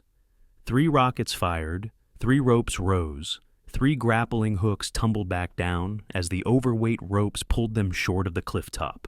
They fell back onto the beach, narrowly missing Rangers who'd taken cover against the cliff face, iron hooks clanging against stone. The rocket crews reloaded, fired again. 2 more failures, then success. A rocket carrying rope number 6 reached the cliff top. The grapnel caught on something solid, men pulled to test the hold, and the rope stayed taut. 1 rope, 100 feet of 3/4-inch manila hemp between the beach and the objective, between drowning in surf and completing the mission. Sergeant Leonard Lomel grabbed the successful rope without being ordered, began climbing before anyone could tell him to wait, muscle memory from dozens of training climbs overriding the fear that said this was suicide. hand over hand, boots searching for purchase against clay that crumbled under pressure, rifle slung across his back, getting heavier with every foot of ascent. The technique was simple. Grip the rope with both hands, pull upward, get your feet against the cliff face, push with legs while pulling with arms, repeat until you reach the top or fall. Simple, but simple isn't easy when the cliff face is slick with morning dew, and your hands are already tired from gripping weapons during the boat ride, and Germans are shooting at you from above. Lommel made it 20 feet up before the first bullet cracked past his head, close enough to feel the shock wave. He kept climbing. Stopping meant falling. Falling meant dying. The only direction was up. USS Satterley, a destroyer that had closed to 400 yards offshore, closer than any destroyer had business being to a hostile coast, opened fire with her 5-inch guns at 0712. The gun crews had orders to provide suppressive fire on the cliff top, to make Germans keep their heads down while Rangers climbed. They executed those orders with precision that bordered on reckless firing high explosive shells at nearly point-blank range, trajectories so flat that the margin between hitting Germans and hitting Rangers was measured in feet. The concussion from the first salvo was visible, shock waves rippling the air, explosions walking along the cliff top, in a line that must have seemed apocalyptic to defenders. The Germans, already shaken from hours of earlier bombardment, found themselves under renewed fire from a warship that was practically shooting over the shoulders of men climbing ropes. Some defenders broke, abandoned positions, and ran inland. Others, the hardcore who'd survived Russia or the veterans who understood duty, stayed at their posts and kept fighting. At 60 feet of altitude, Lommel's rope snapped. The waterlogged hemp, weakened by chemical treatment and stressed beyond design limits, parted with a sound like a gunshot. Lommel fell, stomach lurching, hands clawing at air, the beach rushing up at him at 32 feet per second, squared. His right hand caught an outcropping of clay, a handhold that shouldn't have existed, fingers digging into earth that held by grace of physics that should have failed. He hung there, one hand on crumbling clay, feet scrabbling for purchase, every muscle screaming. Below him, Rangers shouted encouragement. Above him, another rope arced upward, this one from a hand-thrown grapnel, the iron hook catching on wire obstacles at the cliff top. Lommel lunged for it with his free hand, caught it, transferred his weight, and kept climbing. Later, when asked how he didn't fall, how he caught that outcropping, he'd shrug. Didn't have a choice. Falling wasn't going to help. Germans at the cliff top adapted to the situation with professional competence that cost Rangers their lives. Defenders rolling grenades over the edge when shooting became ineffective due to angle. The grenades, German Model 24, stick grenades with 5-second fuses, bounced down the cliff face or fell free through air, detonating among Rangers on ropes or at the cliff base. One Ranger, caught on a rope 30 feet up when a grenade fell past him, did something that seemed impossible until witnesses confirmed it. He caught the grenade with one hand while hanging from the rope with the other, hurled it back upward before it detonated, and resumed climbing. The grenade exploded in midair, shrapnel rattling against the cliff face. The Ranger continuing his climb, as if throwing grenades back at their throwers was a normal Tuesday activity. His name was Private First Class Harry Bear, and he'd make it to the cliff top before taking a bullet through the shoulder that would end his war, but not his life. The DUKW amphibious trucks carrying London Fire Brigade extension ladders grounded at 0720, their British drivers pushing the vehicles as close to the cliff base as depth allowed. The ladders began extending, hydraulics straining, 100-foot aluminum sections rising toward the cliff top, with Lewis machine gunners positioned on platforms halfway up. The theory was sound. Suppress German defenders with machine gun fire from elevated positions while Rangers climbed. The reality was that a ladder on a truck in ocean swells creates an unstable shooting platform, and Germans shooting down had gravity and concrete protection on their side. The Lewis gunners fired anyway, hammering the cliff top with streams of tracers, not achieving much tactical effect, but making defenders uncomfortable, forcing them to take cover, buying seconds that climbers could use. One DUKW took a direct hit from a German rifle grenade, the latter crashing down, the Lewis gunner riding it into the surf. He survived, broke both legs, and was awarded the Silver Star for continuing to fire his weapon while being evacuated. Lieutenant Theodore Lapre reached the cliff top at 07:35, first ranger over the edge, pulling himself up onto German soil after a climb that had taken 7 minutes and aged him 7 years. He rolled over the lip of the cliff into a landscape transformed by bombardment, shell craters overlapping like a moonscape, smoke and dust reducing visibility to yards instead of miles. A German soldier appeared from a bunker entrance 5 feet away, as surprised as La Presse, both men reacting on instinct. La Presse shot first, M1 Garand firing from the hip, bullet catching the German in the chest.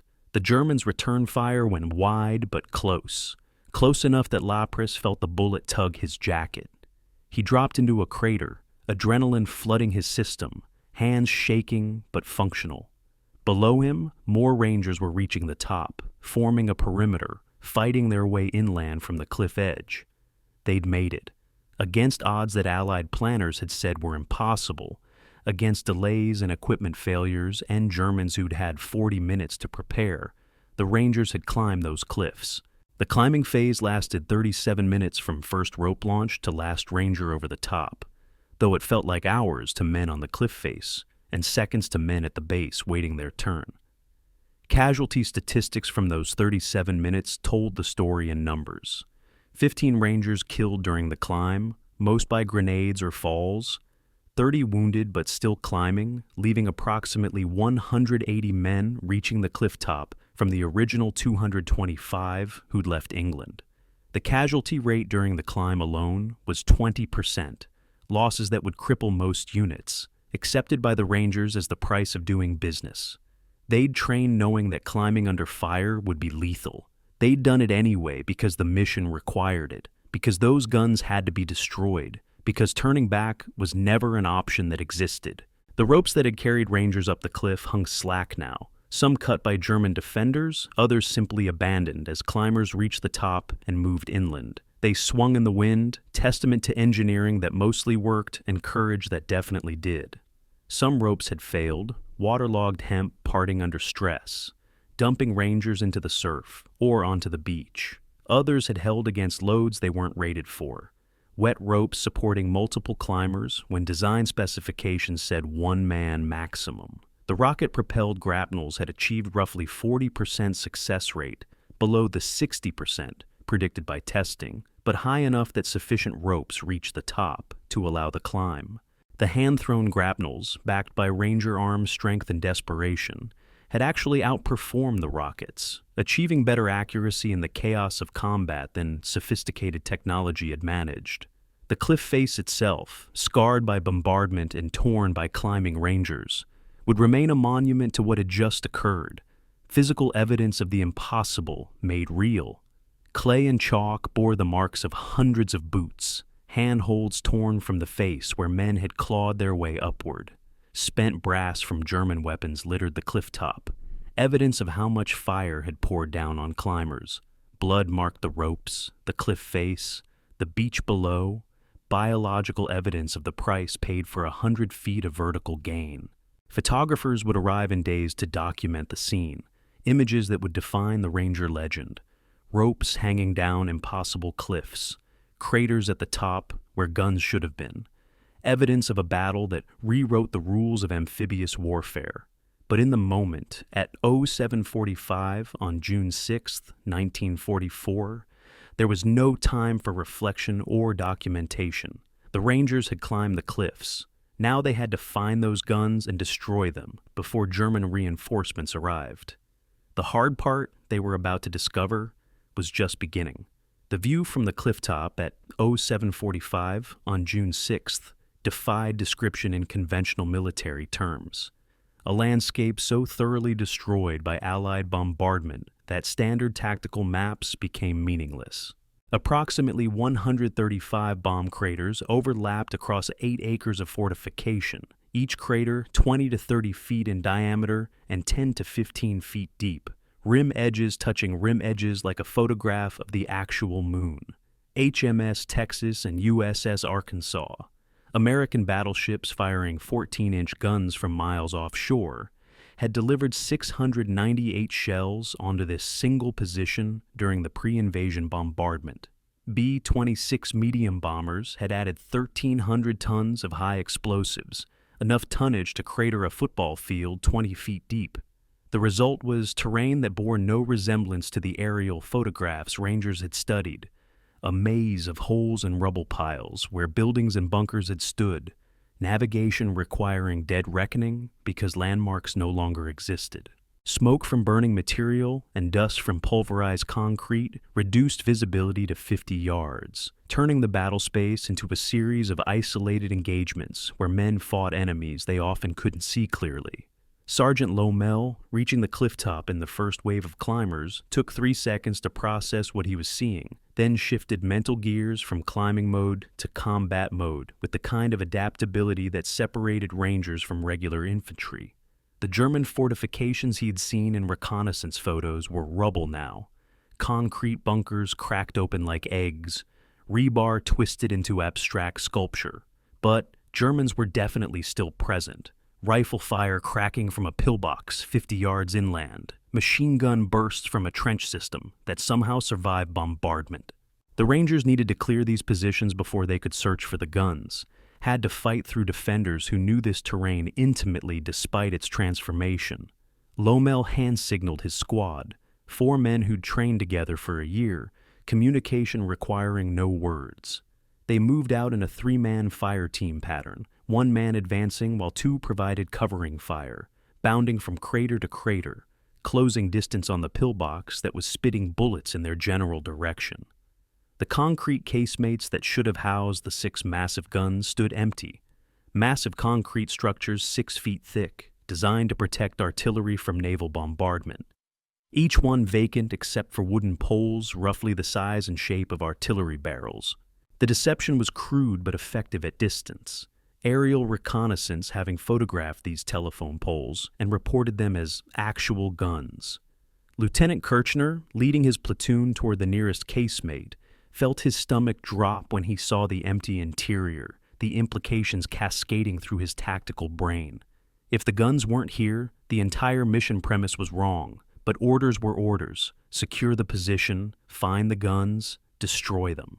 He detailed 2 men to search the casemate thoroughly, looking for intelligence or overlooked weapons, while the rest of his platoon pushed inland through the crater field toward the sounds of fighting that indicated Germans hadn't all fled.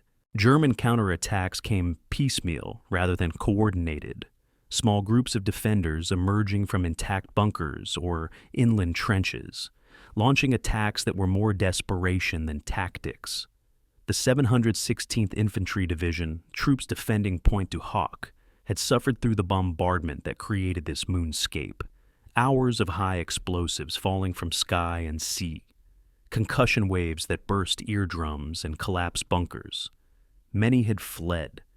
Perhaps 50 remained, fighting because retreat was impossible, or because German NCOs maintained discipline through force of personality. These defenders knew the terrain, knew which craters connected to which trenches, knew where intact positions offered cover and fire lanes. They made the Rangers pay for every yard of advance, forcing Americans to clear bunkers with grenades and rifle fire. Close quarters combat where training and aggression mattered more than numbers. Colonel Rudder, establishing a command post in a crater near the cliff edge, tried to assess the tactical situation with incomplete information flowing from multiple sources simultaneously. Rangers reported clearing pillboxes, finding empty gun positions, taking casualties from German fire that came from unexpected directions. The radios, SCR-300s that were supposed to enable communication with the Navy and with higher headquarters, had suffered 90% failure rate during the landing, waterlogged during the approach, despite supposedly waterproof construction.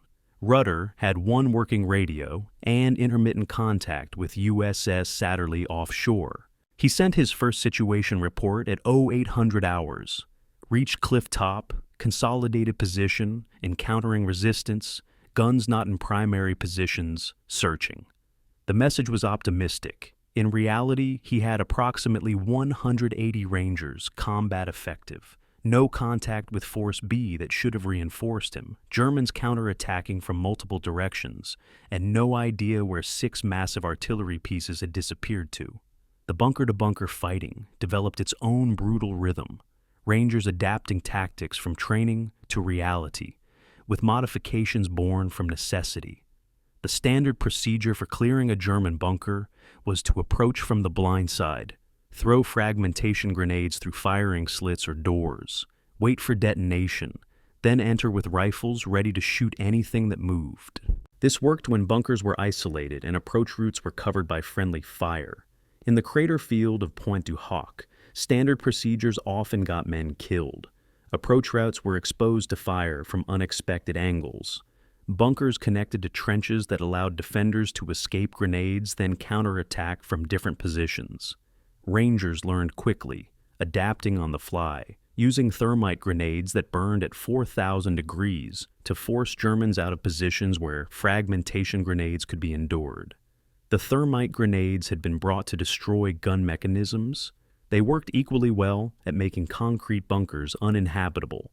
Sergeant Big Stoop Petty led a squad clearing a trench system that connected 3 pillboxes in a defensive network the Germans had prepared before the invasion.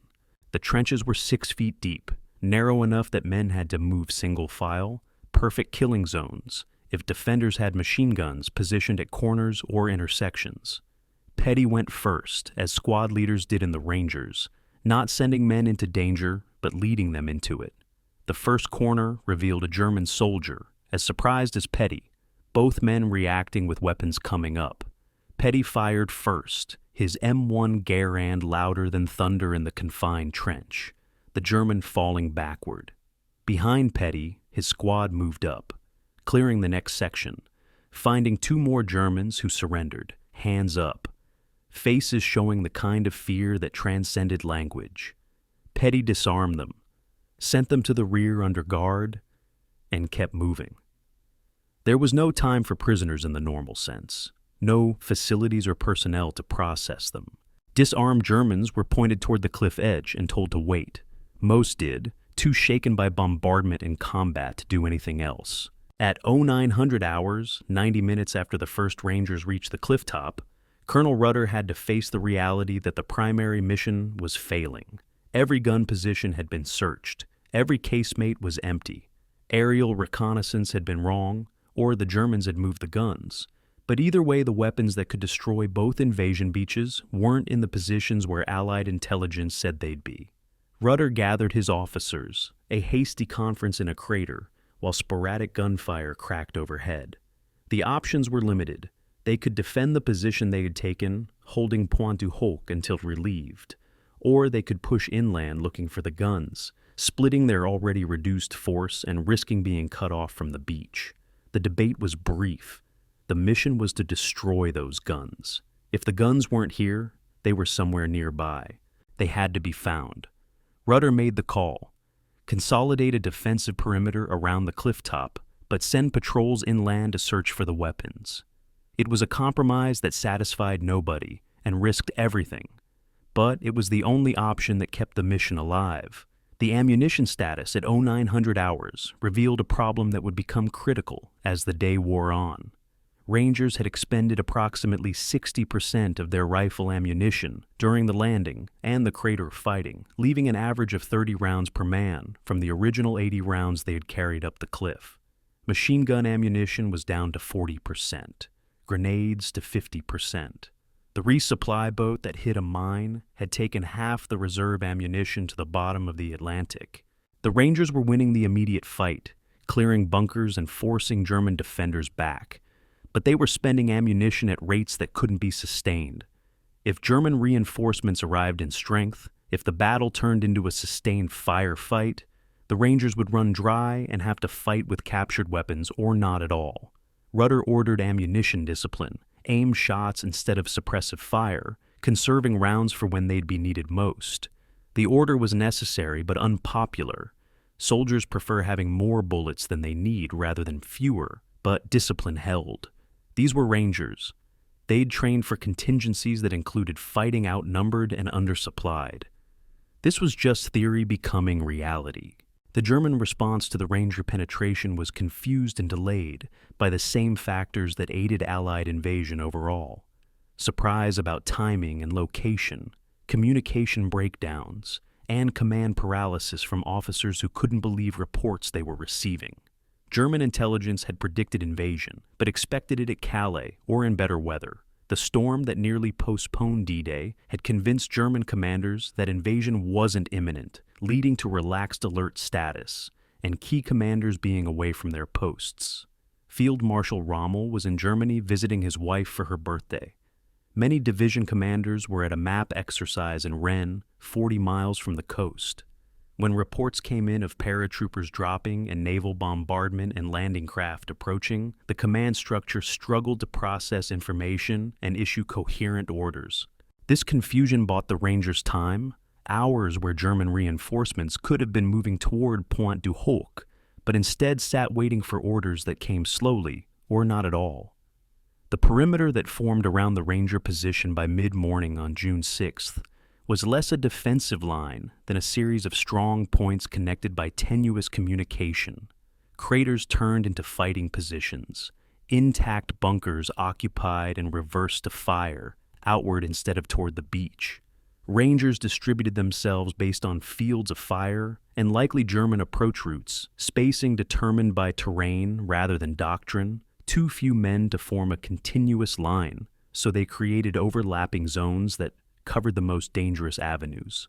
At each position, men checked their ammunition, cleaned weapons that were fouled with clay and sand from the climb, and started the mental process of accepting that relief might not be coming, that they might be holding this position alone for hours or days. None of them spoke about the possibility of being overrun. Speaking it would make it real. Better to focus on the immediate tasks. Watch your sector, conserve ammunition, trust the men beside you to do their jobs. The battle for Pointe du Hoc wasn't over. In many ways, it was just beginning.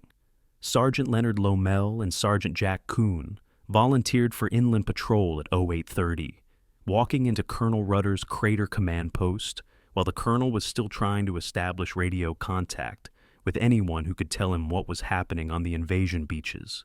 Lomel's logic was simple and direct. The guns weren't at Pointe du Hoc, but they had to be somewhere nearby, and sitting in a crater waiting for them to start firing on Utah Beach wasn't acceptable. Kuhn, Lomel's closest friend in the battalion, nodded agreement. They'd climb those cliffs together, might as well finish the mission together. Rudder approved the patrol with minimal discussion. 2 men moving inland had better chance of finding something than an entire platoon that would attract attention. He gave them 30 minutes, told them to be careful, and watched them slip over the crater rim, heading south into territory that maps showed as German-controlled, but that nobody really knew anything about. The patrol route followed vehicle tracks, tank treads pressed into mud that had been churned by heavy wheels, recently enough that grass hadn't grown back. Lomel spotted the tracks within 200 yards of the Ranger perimeter, parallel ruts heading inland through hedgerow country that characterized Normandy's agricultural landscape. The hedgerows, ancient fence lines, where farmers had piled stones and planted bushes until they became walls of earth and vegetation 8 feet high, created a maze that reduced visibility to whatever lay beyond the next bend. Perfect ambush country, terrain that negated American advantages in firepower and mobility. Ground where a few defenders could hold up divisions if they knew what they were doing. Lomel and Kuhn moved carefully, weapons ready, listening for German voices or vehicle sounds, following the tracks because they had to lead somewhere. At approximately 0850, 800 yards south of Pointe du Hoc, Lomel heard voices speaking German, conversation rather than combat shouts, men talking like they were performing normal duties rather than fighting for their lives. He hand-signaled Kuhn to halt, both men freezing in place, listening. The voices came from beyond a hedgerow, maybe 20 yards away, too close to retreat without being heard. Lomel crawled forward, found a gap in the vegetation, looked through into an apple orchard that aerial reconnaissance had never shown as tactically significant. What he saw made his breath catch. 6 guns, massive artillery pieces arranged in a camouflage position, barrels pointing northwest toward Utah Beach, ammunition stacked nearby in neat rows. The guns were unguarded, crews somewhere else, maybe getting breakfast or waiting for orders, but the weapons were there, ready to fire, positioned to do exactly what Allied planners had feared. The guns were French GPF 155s, the same weapons that should have been in the concrete casemates at Pointe du Hoc, recognizable from training photos and briefings. Each gun sat on a circular firing platform, traverse mechanisms locked facing Utah Beach coordinates, elevation set for maximum range. 88 rounds of ammunition were stacked beside each gun, shells in wicker baskets designed for rapid loading, fuses set, powder charges ready. These weapons could have opened fire at any moment, could have begun dropping 95-pound high-explosive shells onto landing craft and infantry at a rate of 3 rounds per minute per gun.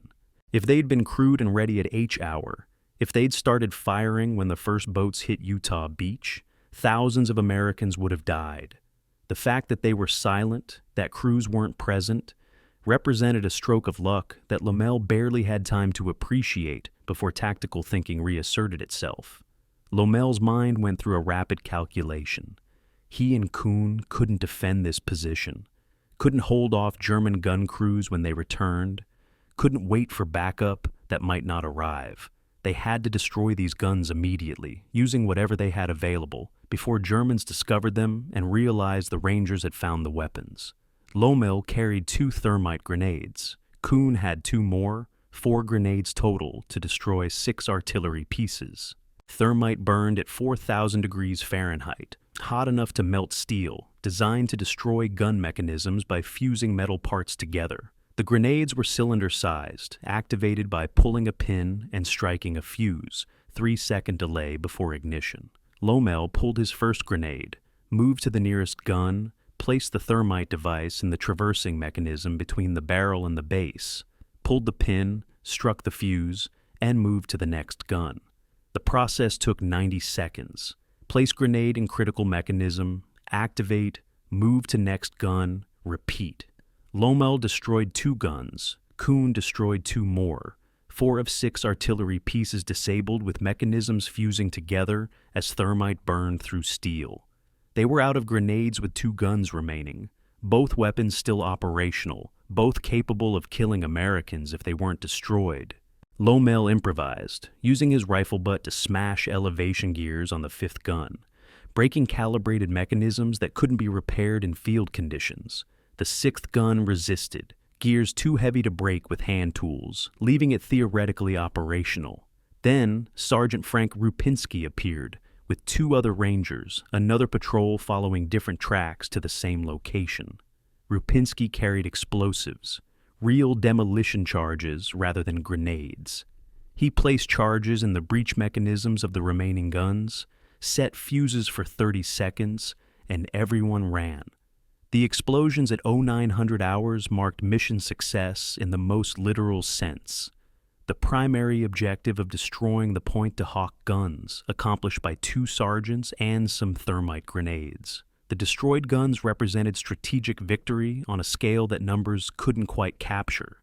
If those weapons had fired on Utah Beach, if they had opened up when landing craft were most vulnerable, casualty estimates suggested 2,000 to 5,000 American soldiers would have died. The 4th Infantry Division landing at Utah would have faced artillery fire from positions they couldn't counter, shells landing among men, packed in boats, or struggling across open beach. The invasion might have succeeded anyway. Allied forces were overwhelming, but the cost would have been monumentally higher. Instead, those guns would never fire another shot. Their mechanisms fused solid or blown apart. 6 artillery pieces rendered into scrap metal by Rangers who refused to accept that the mission had failed just because the guns weren't where intelligence said they'd be. Lommel and Kuhn returned to the Ranger perimeter by 09:15, reported their success to Colonel Rudder with characteristic understatement. "We found the guns, sir. They won't be firing today." Rudder, who'd been preparing mentally for the possibility that the mission was a failure, that Rangers had died climbing cliffs for empty bunkers, absorbed this information with visible relief. The mission, the impossible mission that Allied planners thought couldn't be done, had been accomplished. The guns were destroyed.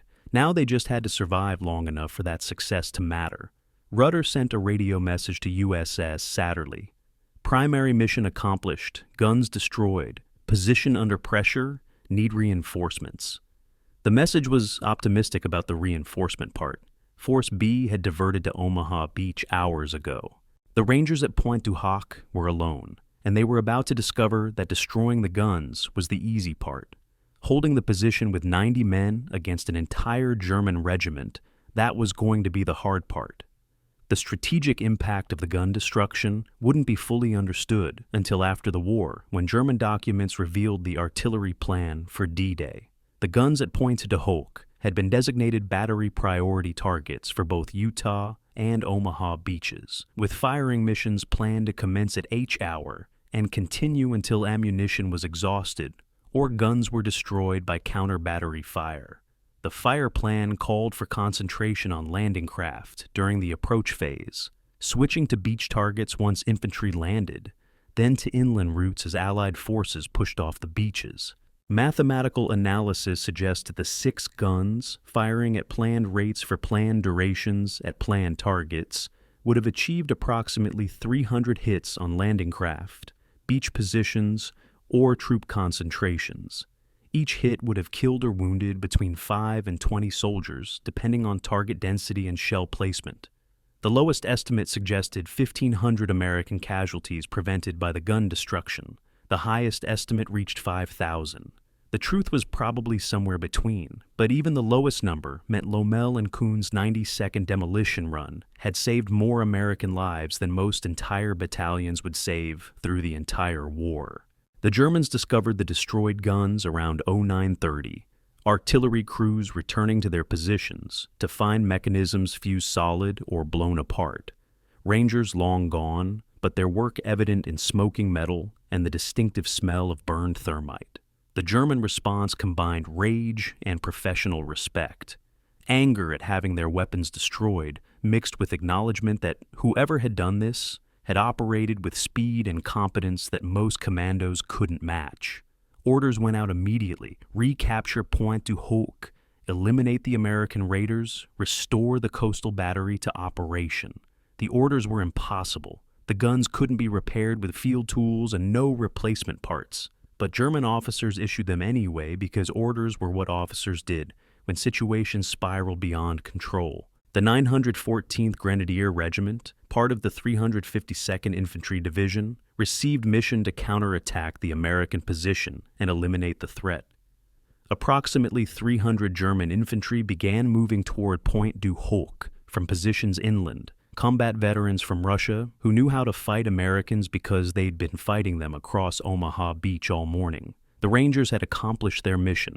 Now they had to survive the consequences. The German probing attacks began at 10:30 on the morning of June 6th. Small groups of infantry testing the Ranger perimeter, like predators circling wounded prey, looking for weaknesses that could be exploited in larger assaults. The first probe came from the south, 8 German soldiers moving through hedgerow country toward the crater field that marked Ranger positions, advancing in pairs with textbook infantry tactics that showed these weren't the same Osttruppen who'd fled during bombardment. These were veterans, probably from the 352nd Infantry Division, men who'd fought in Russia and knew what they were doing. They advanced within 200 yards before Rangers spotted them, close enough that Sergeant Petty could see their faces through the smoke and dust. He let them get closer, wanted to be sure of his shots, conserving ammunition the way Colonel Rudder had ordered. At 100 yards, he opened fire with his M1 Garand, 8-round clip expended in controlled pairs, 2 Germans down before the others found cover. The Germans withdrew after taking casualties, pulling back to assess Ranger strength and positions. Professional soldiers gathering intelligence rather than wasting lives on frontal attacks against unknown defenses. This pattern would repeat throughout the day. Probe, test, withdraw, regroup. The Germans weren't in a hurry. They knew the Rangers were isolated, knew that reinforcements hadn't arrived from the beaches, knew that time favored defenders who could bring up ammunition and replacements while the Americans ran dry. Ranger officers watching these probes understood the implications. The Germans were being smart, cautious, methodical. They'd keep testing until they found a weak point, then they'd exploit it with overwhelming force. The Rangers needed to make every position look strong, needed to convince the Germans that attacking was more costly than it was worth, had to bluff with resources they didn't have. At noon, Colonel Rudder conducted an ammunition inventory that revealed the mathematics of their situation in stark terms. The Rangers had landed with approximately 18,000 rounds of .30-06 rifle ammunition, 9,000 rounds distributed among M1 Garand rifles, the rest in machine guns and automatic rifles.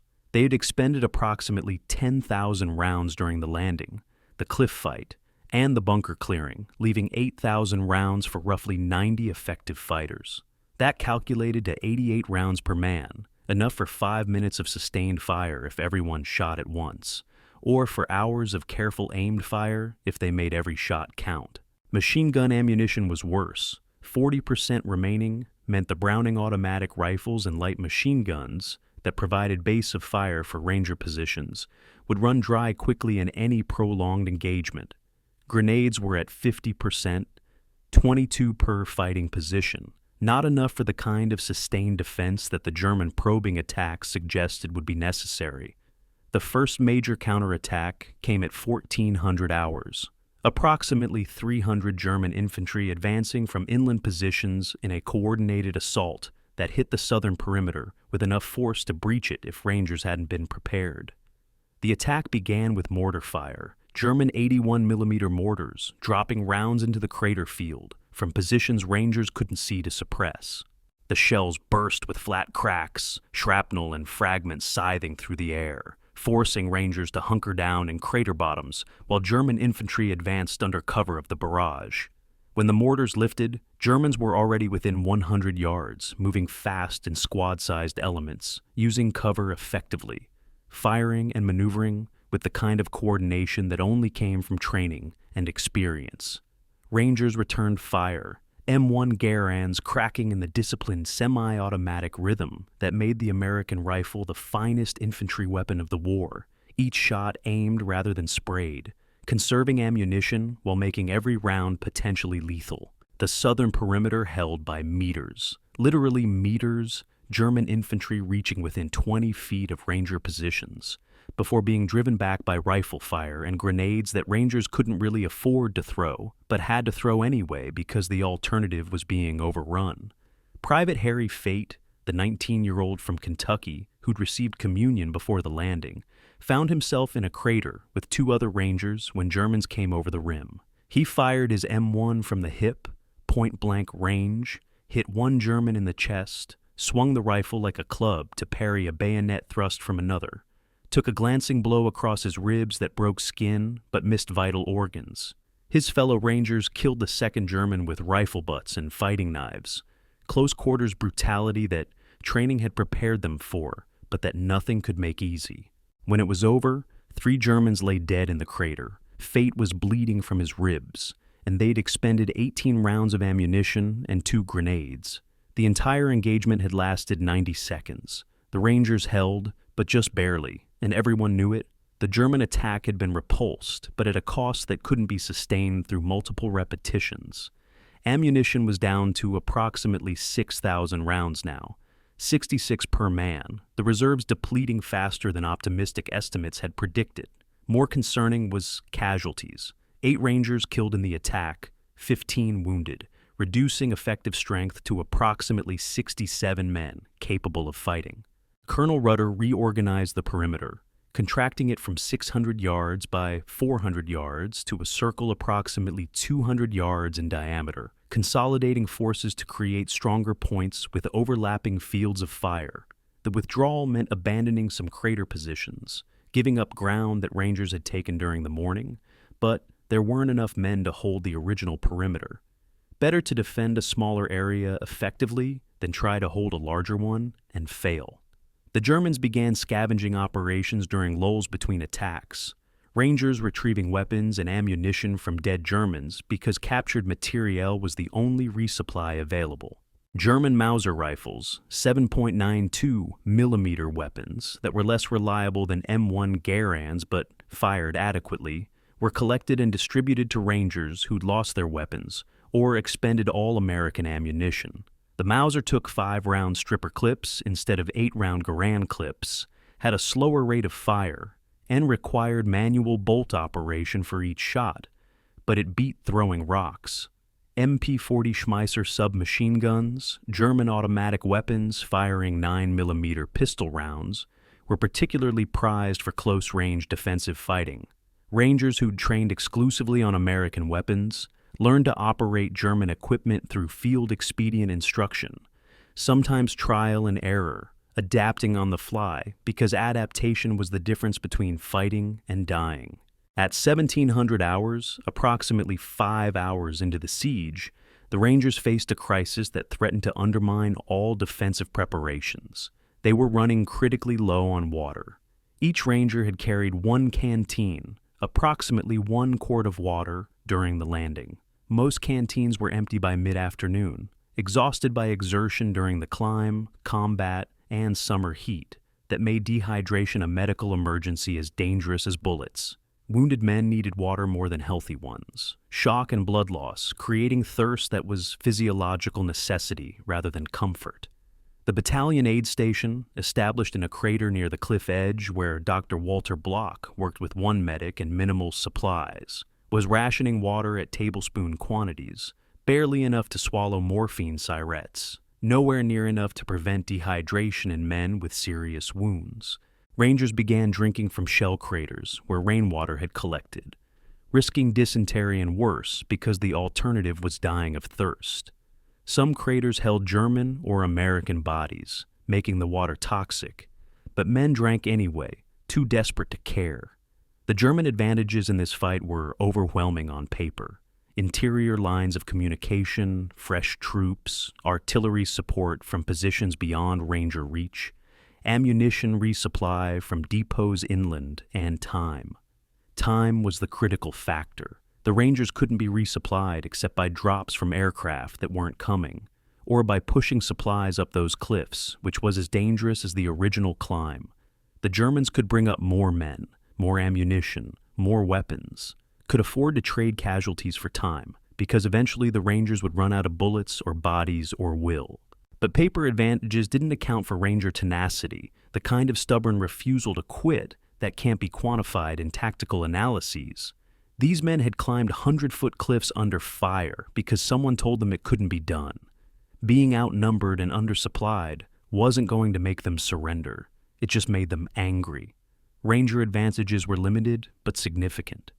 Prepared positions in craters that provided excellent cover, naval gunfire support from destroyers offshore that could drop 5-inch shells on German positions when coordinates were radioed, superior training that made each Ranger worth 3 or 4 ordinary infantry in defensive fighting, and desperation born from knowing that relief wasn't coming and surrender meant POW camps or worse. The Rangers fought like men who understood that their survival depended entirely on their own actions, that higher headquarters wasn't going to rescue them, that the only way out was through. This mindset created a ferocity in defense that shocked German attackers. American soldiers, who should have been demoralized and broken, instead fighting with intensity that forced Germans to pay in blood for every yard of advance. As evening approached on June 6th, the perimeter had contracted to its minimum defensible size, a circle 200 yards across, centered on the cliff edge. Every crater, a defensive position, every intact bunker, a strong point. The entire position wired together by determination and professional competence that refused to acknowledge the possibility of failure. Rangers distributed themselves based on fields of fire, with machine guns positioned at key points and riflemen filling gaps. Ammunition was pooled and redistributed, concentrating remaining rounds at positions most likely to be attacked. Wounded who could fight were given light duties, watching sectors that were less threatened, freeing unwounded Rangers for the critical positions. Even men who couldn't fight made themselves useful, carrying ammunition, treating wounded, providing security against infiltration. The perimeter wasn't pretty or textbook, but it was functional, and functionality was all that mattered. The sun began setting at approximately 2100 hours, summer daylight in Normandy, lasting longer than Rangers wanted because darkness would bring new challenges. German infiltration tactics worked best at night. Small groups probing between positions, attacking from unexpected directions, creating chaos that numbers couldn't prevent.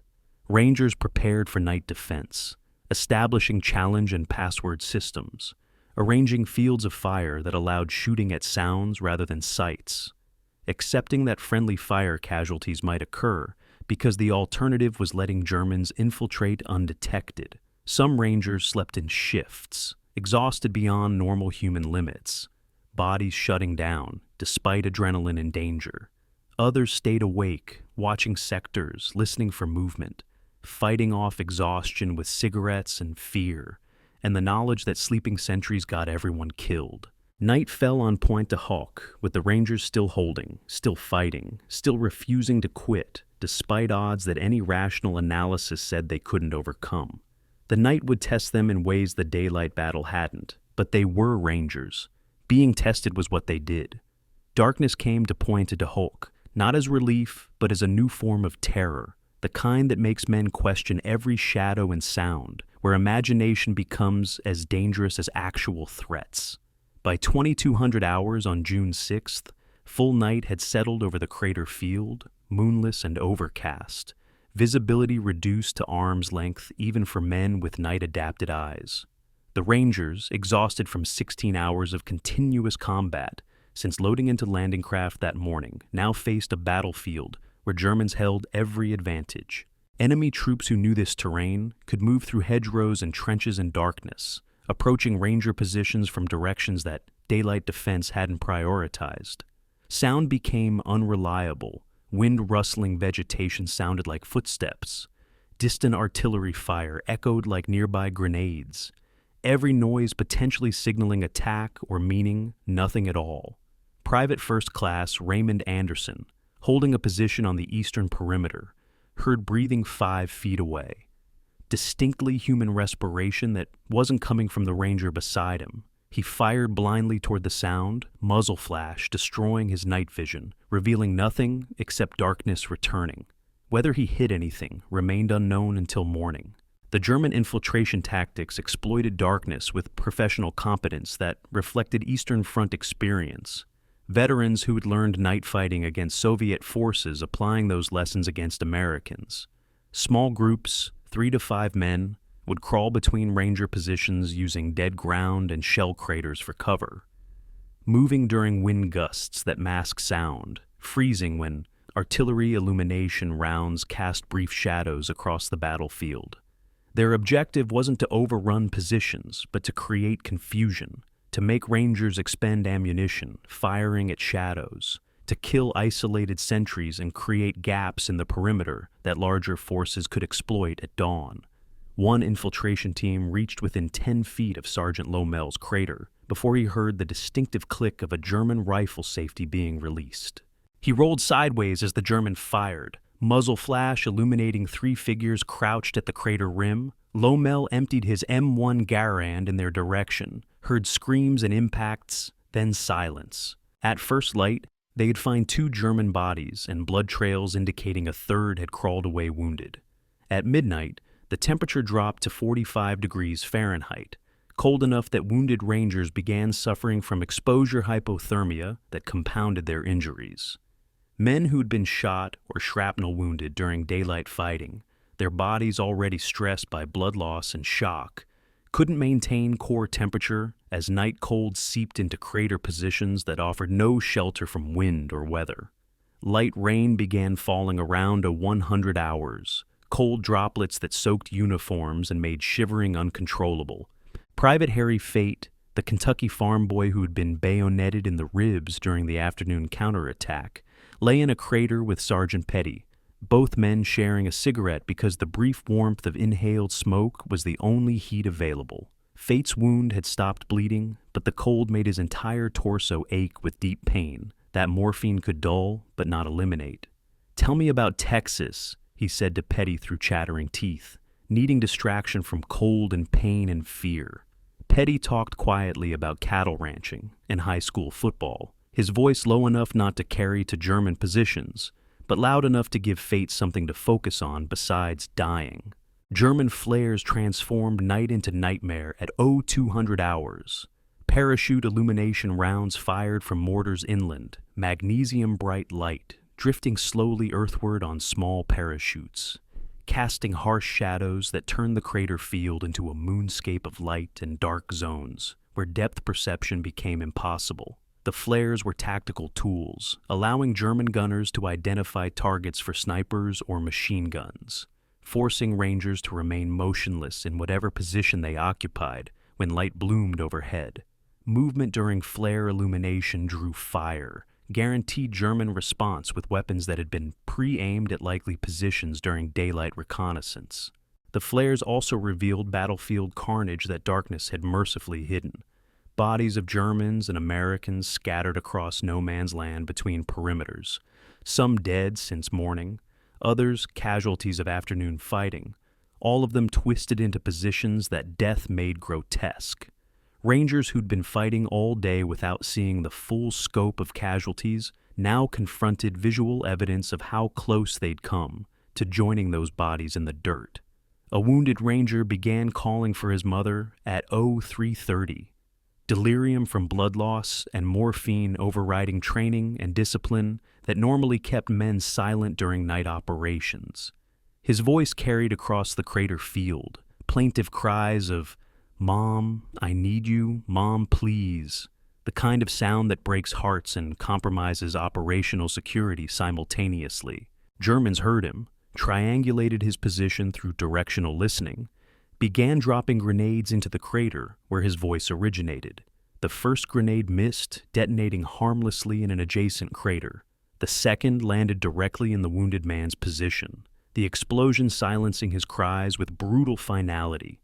Rangers in nearby craters heard the impact, knew what it meant, and continued watching their sectors because grief was a luxury they couldn't afford until the battle ended. Later, much later, survivors would remember that voice, would carry the guilt of not being able to help, would understand intellectually that moving to assist would have gotten more men killed, but would feel the emotional weight anyway. The night fighting casualties accumulated slowly but relentlessly. Attrition warfare where neither side gained ground, but both sides bled. 8 Rangers died during the night, most from infiltration attacks or grenade throws into crater positions. 15 more wounded by shrapnel or bullets fired at sounds rather than sights. The Germans suffered worse. Bodies found at dawn, indicating perhaps 20 killed attempting infiltration, but the Germans could afford those losses where Rangers couldn't. Every Ranger casualty reduced already thin defensive lines, meant one less rifle covering a sector, forced reorganization of positions that were barely adequate before losses and became dangerously weak after. By 0400 hours, Colonel Rudder commanded approximately 59 combat-effective Rangers, meaning men who could fight despite exhaustion, wounds, or exposure. 59 men holding a 200-yard perimeter against an enemy regiment that could bring 300 or more attackers whenever they decided the time was right. Medical supplies reached critical depletion during the night. Dr. Walter Block, working in a crater by hooded flashlight, performing surgery with instruments that weren't designed for field use and supplies that had run out hours earlier. Morphine syrettes, small tubes of pain medication that medics carried for wounded soldiers, were exhausted by midnight, used on men with injuries that required a pharmaceutical intervention to prevent shock from pain. Block began rationing the few remaining syrettes, making impossible decisions about who received pain relief and who had to endure agony because their injuries were less immediately life-threatening. Sulfa powder, antibiotic treatment for wounds to prevent infection, was nearly gone, meaning wounds treated after 0200 hours received no infection prevention beyond crude washing with scarce water. Bandages were torn from dead men's uniforms, reused after cursory cleaning, applied to new wounds because the alternative was letting men bleed uncontrolled.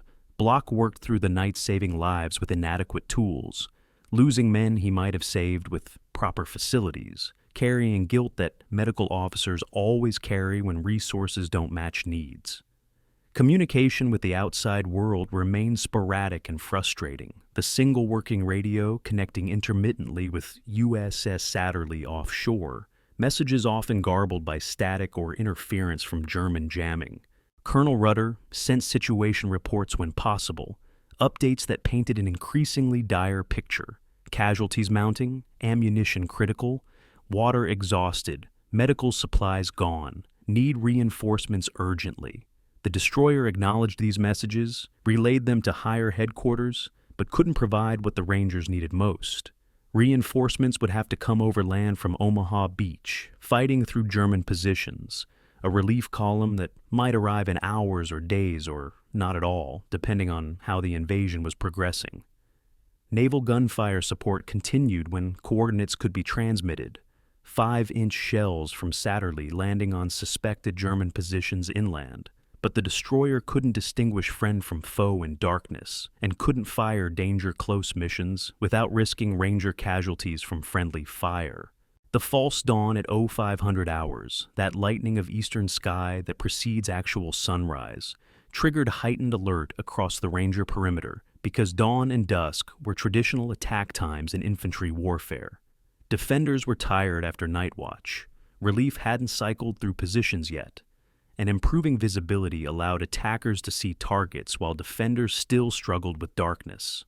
Rangers prepared for what they assumed would be a major German assault, checking weapons, redistributing remaining ammunition, preparing grenades, and arranging fields of fire for maximum effect with minimum expenditure of bullets. The assault didn't come. Instead, the Germans waited, letting the Rangers sit in tension, burning nervous energy, wasting the adrenaline spike that comes with anticipated combat. It was psychological warfare, probably unintentional, German commanders simply choosing to attack in full daylight rather than twilight. But it served to exhaust Rangers further, men who'd been awake for 24 hours now, cycling through another stress spike with no release. Actual sunrise at 0600 hours on June 7th brought mixed relief and dread.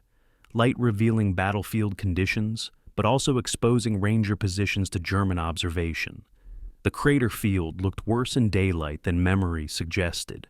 Churned earth and shattered concrete, and bodies scattered across ground that resembled the Western Front photographs from World War I. German positions inland were visible now, bunkers and trenches that had been invisible in darkness. Enemy soldiers moving with casual confidence that suggested they didn't fear Ranger counterattack. Why would they? The Germans knew the Rangers were pinned, knew reinforcements hadn't arrived, knew that time and attrition favored defenders who could be resupplied while Americans couldn't. The sunrise also revealed how depleted the Ranger force had become, gaps in the perimeter where men had died during night, positions that should have held 4 Rangers now manned by 2, fields of fire that should have overlapped now creating dead zones where Germans could approach undetected. The morning of June 7th brought a development that changed everything. Smoke on the horizon to the east, dust clouds that indicated large-scale troop movement, and radio chatter confirming what the Rangers had been waiting for since landing 36 hours earlier.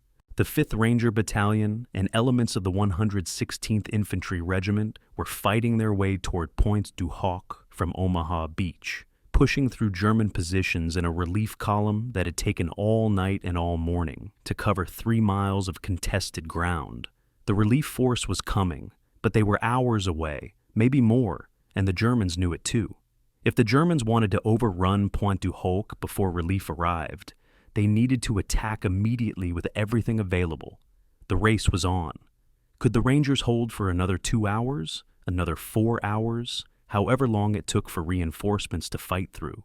Or would German assault overwhelm the depleted defenders before help could arrive?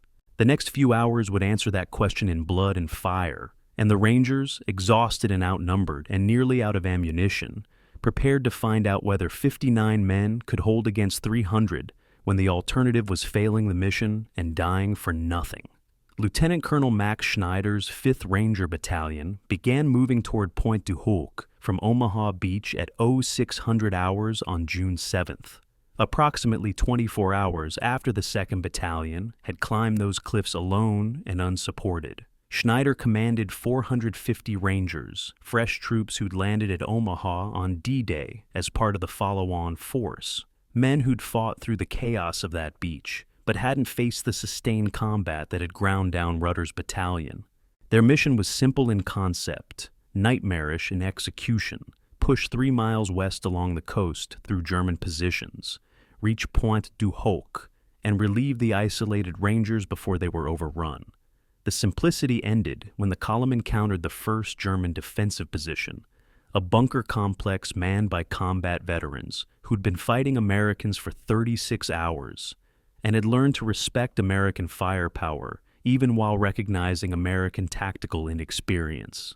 The bunker held up the relief column for 90 minutes, cost 12 Rangers killed and 30 wounded, and represented just the first of multiple obstacles between Schneider and his objective. The fighting toward Pointe du Hoc became a series of small unit actions, squad-level assaults on German positions that couldn't be bypassed, because leaving enemy troops in the rear meant risking encirclement. Hedgerow country aided defenders enormously, each field boundary becoming a defensive position, each gap in the hedgerows a potential killing zone where German machine guns could fire on fixed lines and hit anything that moved. The 5th Rangers had trained for this, knew the tactics for reducing hedgerow positions, but knowing and doing were separated by the gap where men died. Standard procedure was to suppress the position with rifle fire, flank it through adjacent fields, assault with grenades and automatic weapons, clear any bunkers or fighting holes, then advance to the next hedgerow and repeat the process. Each repetition took 15 to 30 minutes, cost casualties, and gained perhaps 100 yards. 3 miles of this grinding advance meant dozens of repetitions, meant casualties accumulating faster than medics could treat them, meant the relief column was bleeding itself out trying to reach Rangers who might already be dead.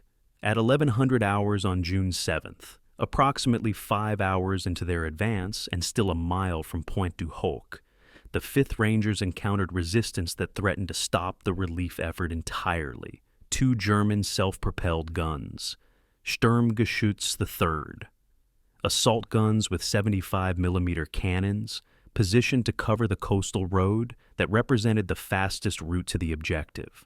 The assault guns were holed down behind earthworks, only their frontal armor and main guns exposed, protected against the light weapons that Rangers carried. They opened fire at 800 yards, high explosive shells that could demolish houses or punch through armored vehicles, weapons that made infantry feel naked and vulnerable.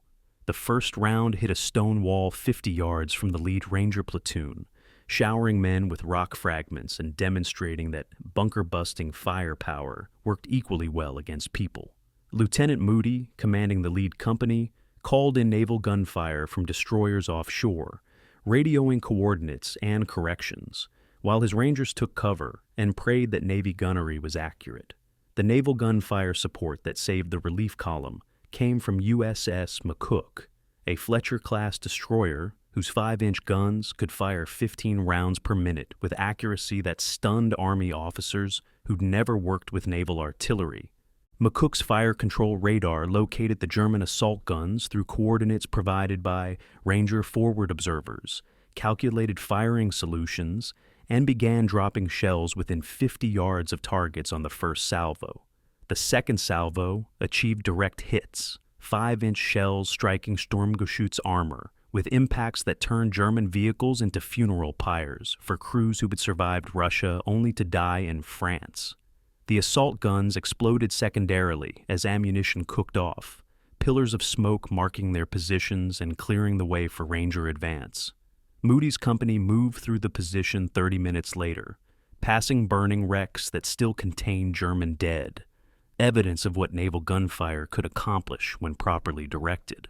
The first elements of the 5th Ranger Battalion reached Pointe du Hoc perimeter at 1300 hours on June 7th, linking up with pickets from the 2nd Battalion, who initially aimed rifles at the approaching Americans, before recognizing friendly uniforms and lowering weapons with visible relief. The Relief Rangers, fresh from 36 hours of continuous combat themselves, were shocked by what they found.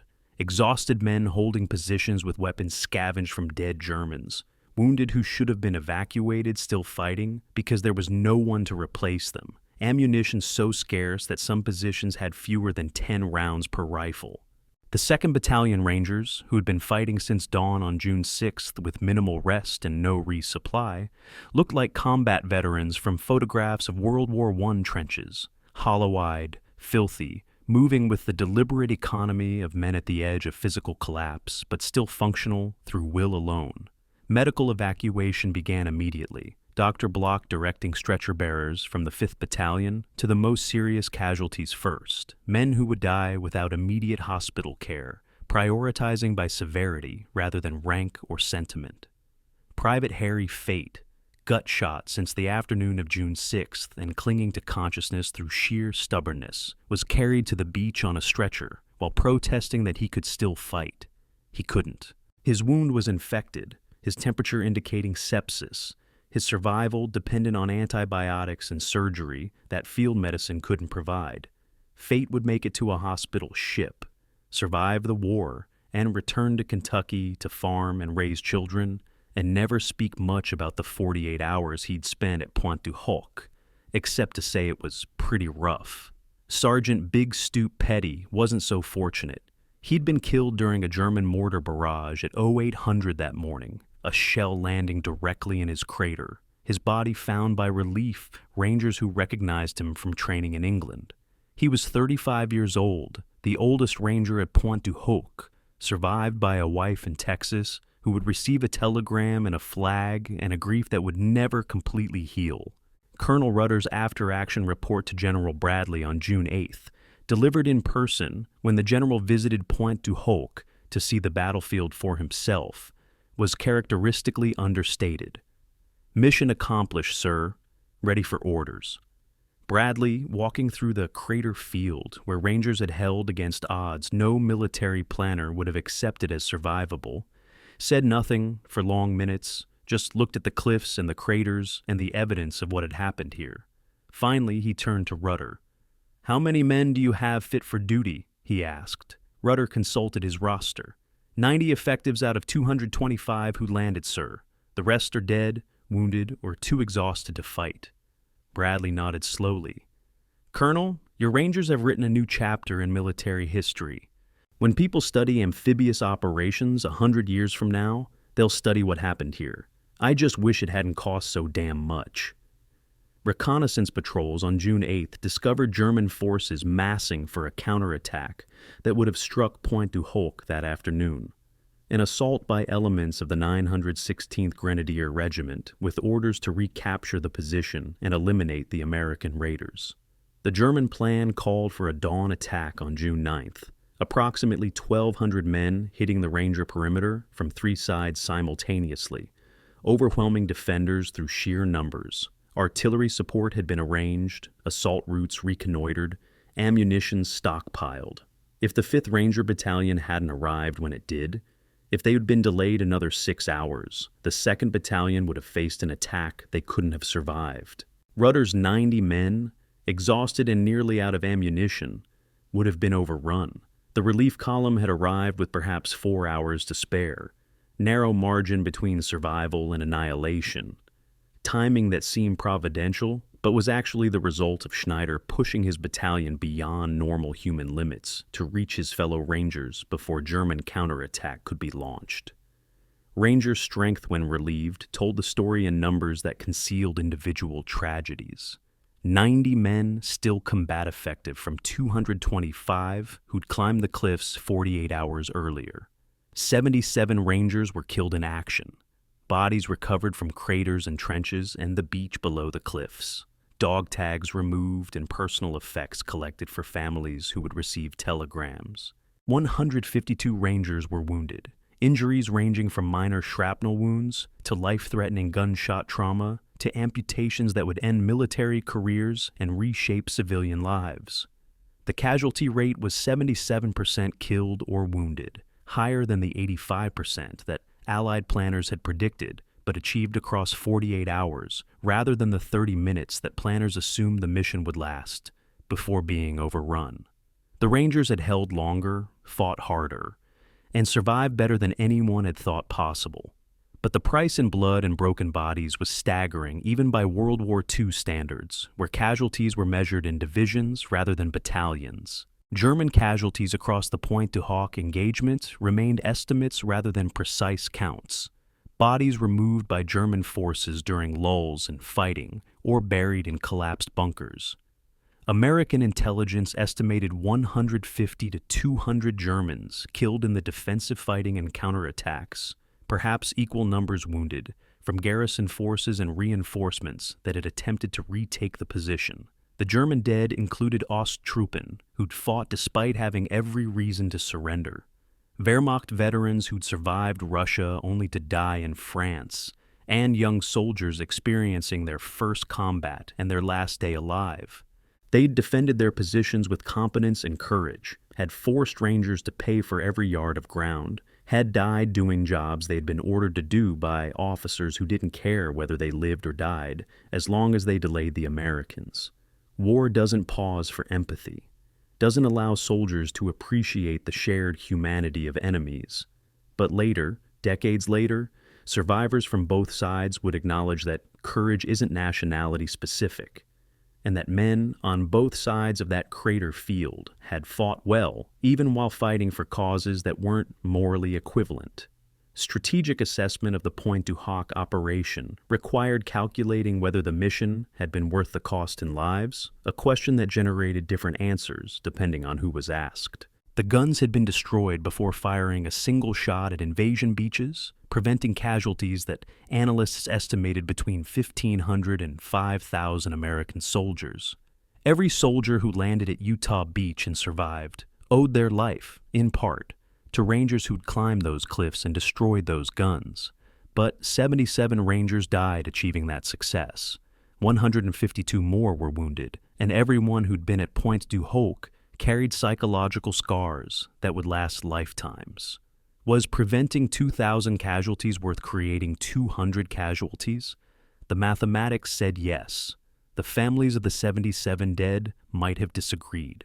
The survivors themselves had mixed feelings, proud of what they'd accomplished, but haunted by who hadn't made it, carrying the peculiar guilt of combat veterans who survived when friends didn't, knowing intellectually that they'd done nothing wrong, but feeling emotionally that survival required justification. Comparative context placed Pointe du Hoc in perspective among D-Day operations. The highest casualty percentage of any unit on the beaches except Company A of the 116th Infantry Regiment, the Bedford Boys, who lost 19 of 22 men in the first wave at Omaha Beach. Other units suffered higher absolute casualties but lower percentages. The 4th Infantry Division at Utah Beach had approximately 200 killed from 21,000 who landed, less than 1%. The 1st and 29th Infantry Divisions at Omaha lost approximately 2,000 killed from 34,000 landed, roughly 6%. The Rangers at Pointe du Hoc lost 77 from 225, 34% killed, with total casualties at 77%. The numbers validated Allied planners' prediction that this would be the most dangerous mission on D-Day. The numbers also demonstrated that Rangers could achieve missions that planners thought impossible, could survive casualty rates that should have destroyed unit cohesion, could fight and win when every rational analysis said they should have been annihilated. Pointe du Hoc became a case study in what elite infantry could accomplish, and what that accomplishment cost in human terms that statistics couldn't capture. General Lieutenant Dietrich Kreis, commanding the 352nd Infantry Division from his headquarters at Chateau de Jucaville, 4 miles inland from Omaha Beach, received his first coherent reports about American raiders at Pointe du Hoc at approximately 1000 hours on June 6th, 4 hours after the Rangers had landed and begun their assault. The initial reports were fragmentary and confused, subordinate officers reporting gunfire and explosions from the coastal battery position. American troops somehow appearing at the cliff top, despite fortifications designed to make such an approach impossible, heavy casualties among garrison forces. Status of the 6 coastal guns unknown. Crace, a veteran officer who'd commanded divisions in Russia and understood the chaos of combat, tried to establish facts through follow-up questions. How many Americans? Unknown, perhaps 50, perhaps 200. What was their objective? Unknown, possibly the guns, possibly just raiding the position. Were the guns operational? Unknown, communication with battery crews had been lost. The fog of war was particularly thick that morning, information flowing slowly through communication networks damaged by Allied bombardment, officers reporting what they thought was happening rather than what they knew. German confusion about Allied intentions on June 6th was comprehensive and catastrophic, the result of successful deception operations and German intelligence failures that had been compounding for months. Operation Fortitude, the Allied plan to convince Germans that invasion would strike at Pas-de-Calais rather than Normandy, had worked beyond expectations. Even as reports came in of landings across Normandy beaches, of paratroopers dropping inland, of naval bombardment destroying coastal positions, German high command believed this was a diversionary attack meant to draw forces away from Calais, where the real invasion would strike. Field Marshal von Rundstedt, commanding all German forces in the West, refused to release panzer reserves without Hitler's personal authorization. Hitler was asleep at Berchtesgaden, his staff unwilling to wake him, the Führer having been up late the previous night and having given orders not to be disturbed. By the time Hitler woke and authorized release of reserves, it was mid-afternoon on June 6th, hours wasted that could have been used to counterattack, while Allied forces were most vulnerable. The 914th Grenadier Regiment, Kreis's unit with responsibility for counterattacking American penetrations in his sector, received orders to retake Pointe du Hoc at 1400 hours on June 6th, approximately 7 hours after Rangers had reached the cliff top. The orders were clear: eliminate the American raiders, recapture the coastal battery, restore the position to operational status. The execution was problematic. The 914th was already committed across multiple positions.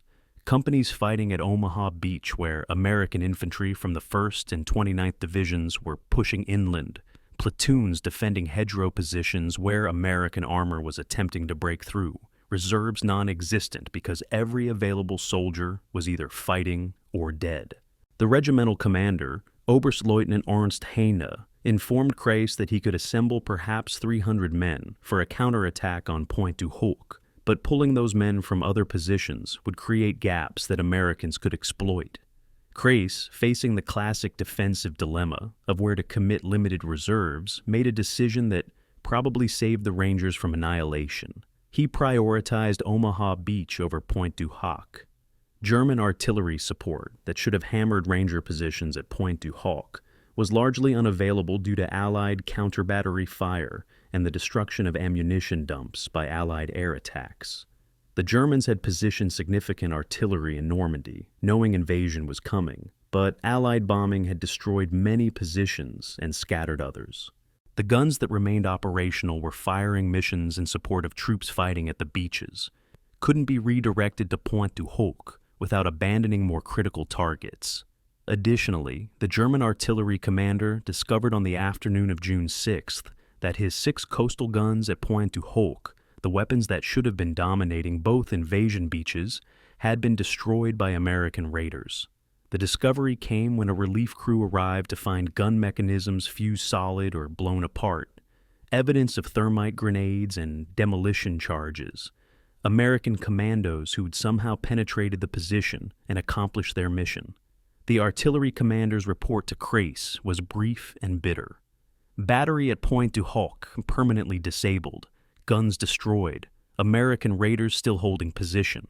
The 916th Grenadier Regiment, held in reserve inland, began massing for a coordinated assault on Pointe du Hoc on June 7th. Orders issued at 1800 hours to attack at dawn on June 8th, with 1,200 men in a 3-pronged assault designed to overwhelm defenders through sheer numbers.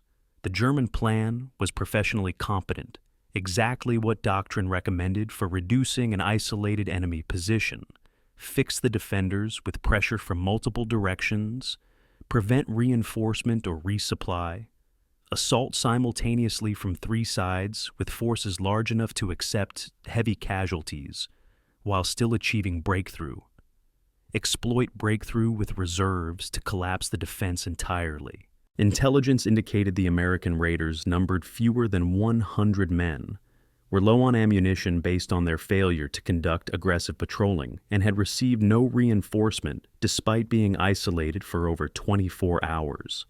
The plan should have worked. The mathematics favored attackers at 12-to-1 odds. The timing was right.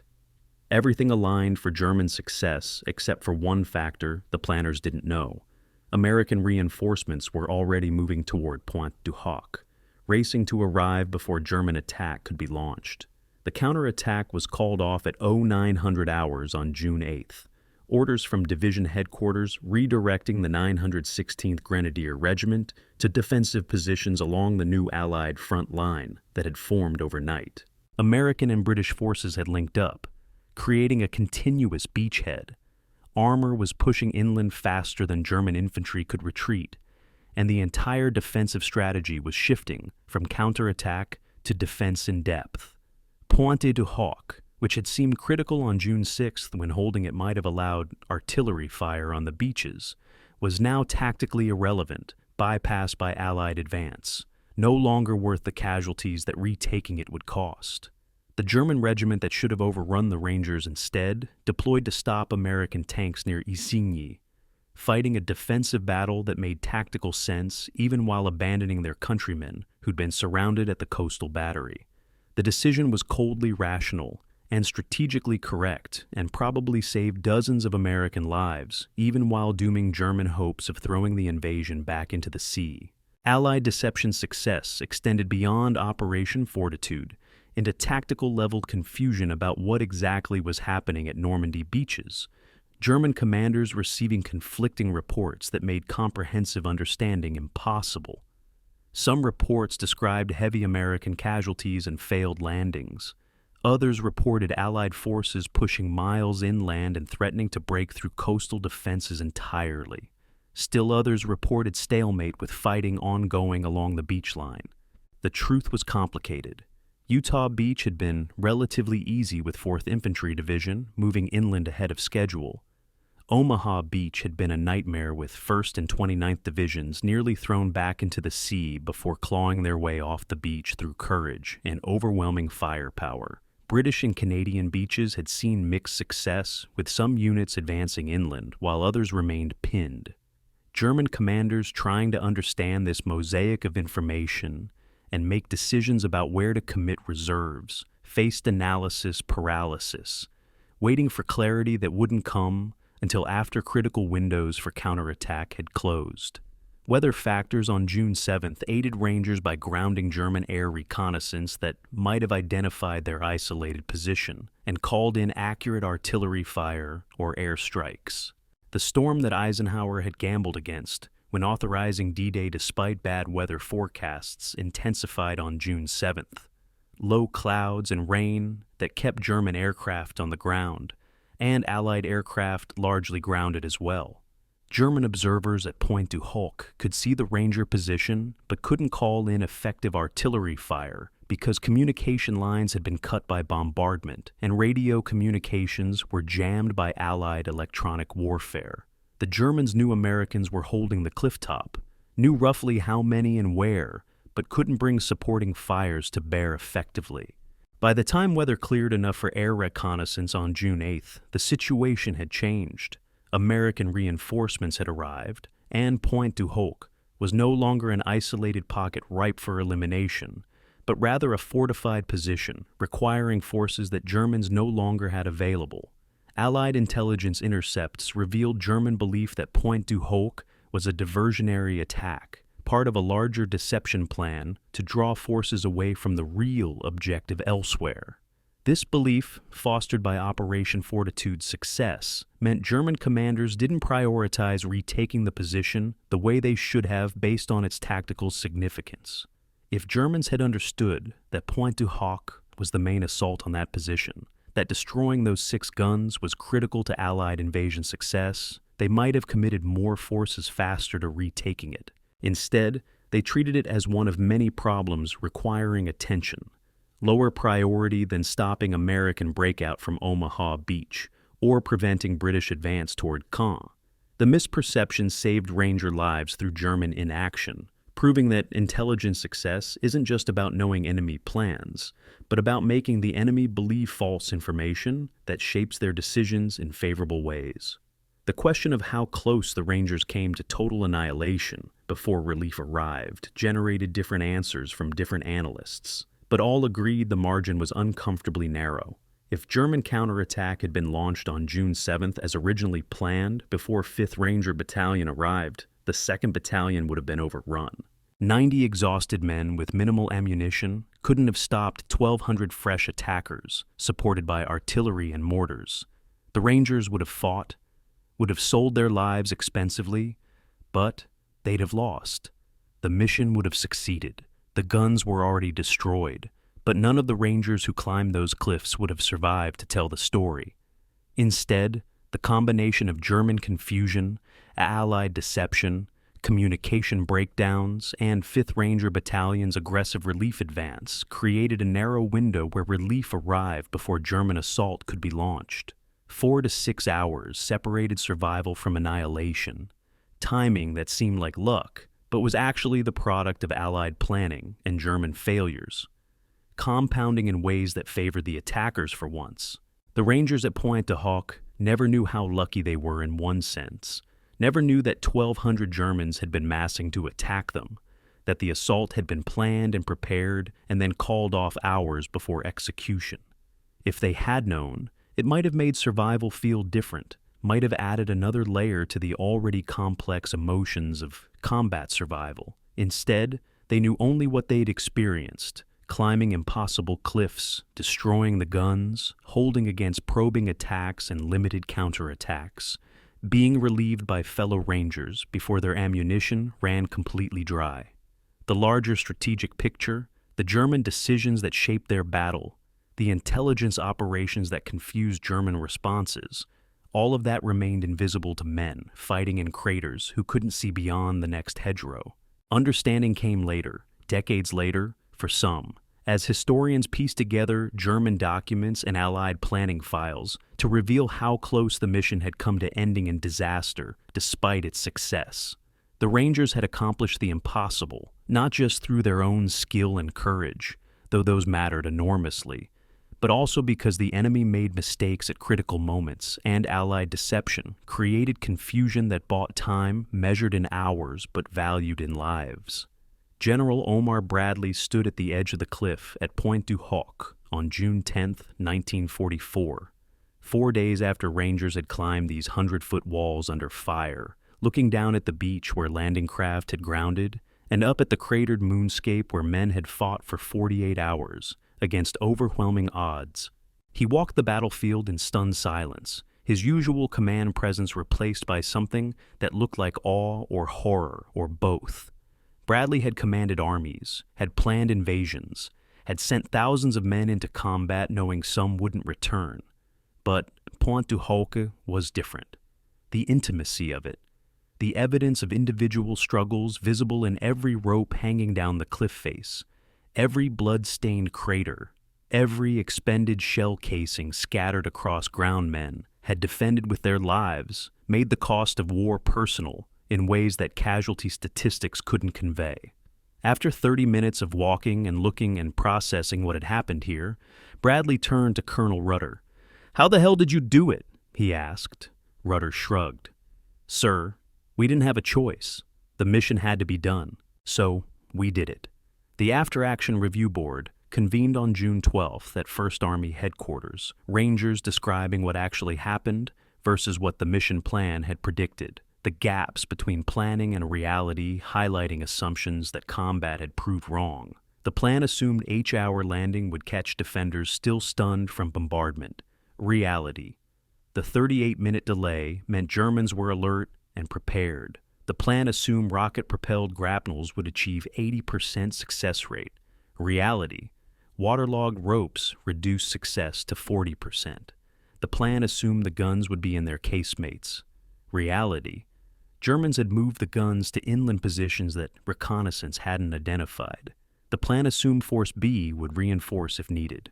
Reality, Force B diverted to Omaha Beach, leaving 2nd Battalion isolated. The plan assumed casualties of 85%. Reality, casualties were 77%. Lower than predicted, but still catastrophic by normal standards. Every assumption had been challenged. Every contingency had been needed. The mission succeeded not because of perfect planning, but because Rangers adapted when plans failed. Intelligence failure analysis revealed systematic problems with reconnaissance that had provided Rangers with outdated and incorrect information about Pointe du Hoc's defenses and weapons.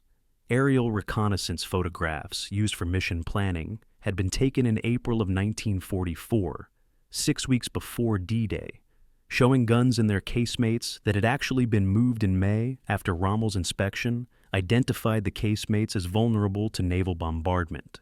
The aerial interpreters who analyzed the photos had missed the deception. Telephone poles substituted for actual artillery barrels because the poles were approximately the right size and shape when viewed from 20,000 feet altitude.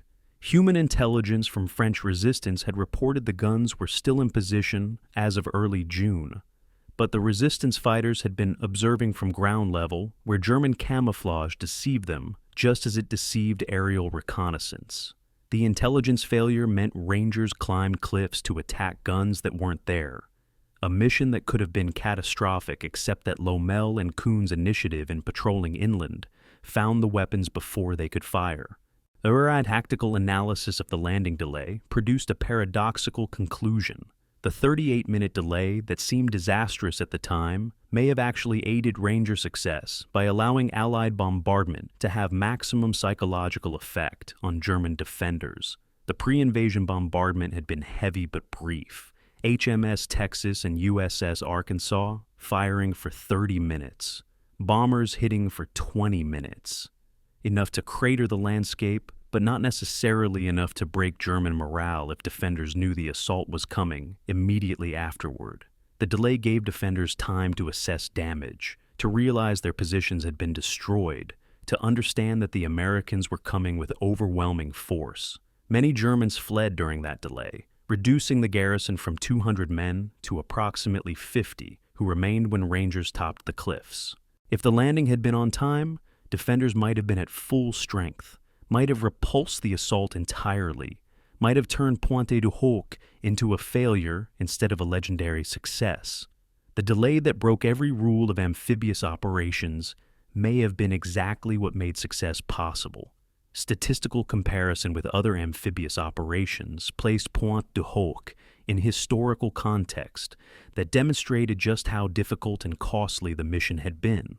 The Dieppe raid in August of 1942, where Canadian and British forces attempted an amphibious assault on fortified French coast, resulted in 68% casualties with mission failure, attackers unable to achieve objectives before being forced to withdraw. The Tarawa assault in November of 1943, where U.S. Marines attacked a fortified Pacific atoll, resulted in 17% casualties and 76 hours of fighting, a battle remembered as one of the bloodiest in Marine Corps history. Iwo Jima, in February of 1945, would produce 30% Marine casualties across 36 days of fighting. Pointe du Hoc achieved 77% casualties in 48 hours, the highest casualty rate per unit time of any American amphibious operation in World War II. The mission succeeded where Dieppe failed, demonstrated that properly trained troops could achieve objectives that conventional forces couldn't, validated the Ranger concept, even while highlighting the human cost of special operations. Mission success factors identified by analysts included multiple elements that aligned improbably in ways that made success barely possible. First, Allied air and naval bombardment created terrain chaos that aided attackers by destroying German positions and creating cover in the form of craters. Second, German morale had been broken by hours of bombardment, causing mass desertions that reduced garrison strength by 75% before Rangers arrived. Third, the guns had been moved from casemates to inland positions, but hadn't been crewed or placed on alert status when the landing occurred. Fourth, German reserves were diverted to Omaha Beach rather than being committed to retaking Pointe du Hoc. Fifth, 5th Ranger Battalion fought through to provide relief before German counterattack could be launched. Remove any one of these factors and the mission likely fails. The success was fragile, dependent on multiple variables aligning favorably. Evidence that even successful operations operate close to the edge of possible failure. What went right by going wrong represented one of the operation's strangest conclusions. The navigation error and resulting delay, which seemed disastrous during the approach, actually improved Ranger chances by giving German defenders time to abandon positions and by allowing Allied bombardment to have maximum psychological effect. Military theorists studying the operation noted that conventional wisdom about amphibious timing, get ashore as quickly as possible to exploit bombardment shock, didn't account for the reality that defenders needed time to process the scale of bombardment and make decisions about whether fighting or fleeing made more sense. The delay gave them that time, and many chose to flee. If Rangers had landed on time, they'd have faced 200 defenders instead of 50, possibly more casualties during the climb, possibly mission failure if they'd been unable to reach the clifftop at all. Ammunition expenditure analysis revealed that Rangers fired approximately 12,000 rounds of rifle ammunition during the 48-hour battle, with Germans expending approximately 30,000 rounds in defensive fire. The 3-to-1 disadvantage in ammunition expended suggested Rangers were winning gunfights despite being outnumbered and outgunned, achieving hits at higher rates than German defenders. This reflected superior marksmanship training, Ranger emphasis on aimed fire rather than suppressive volume, and tactical positions that often allowed Rangers to fire from cover at Germans moving in open. The Rangers won the battle firing 1 bullet for every 3 German bullets, efficiency that kept them in the fight despite limited resupply, and that allowed 90 men to hold against 300 through superior shooting rather than superior numbers.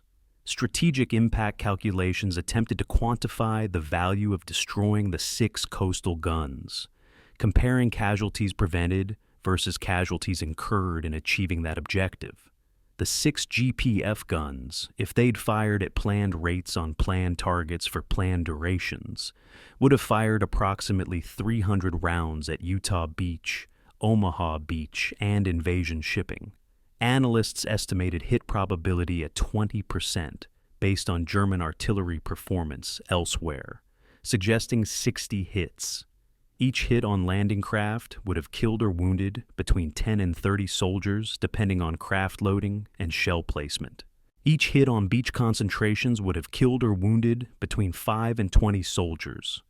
Conservative estimates suggested 1,500 American casualties prevented by destroying those guns. Optimistic estimates reached 5,000 prevented casualties. Actual Ranger casualties incurred were 229 killed and wounded. Even the conservative estimate showed a 10-to-1 return on investment in human terms. 10 Americans saved for every Ranger who became a casualty. The mathematics were cold but clear. The mission was worth the cost.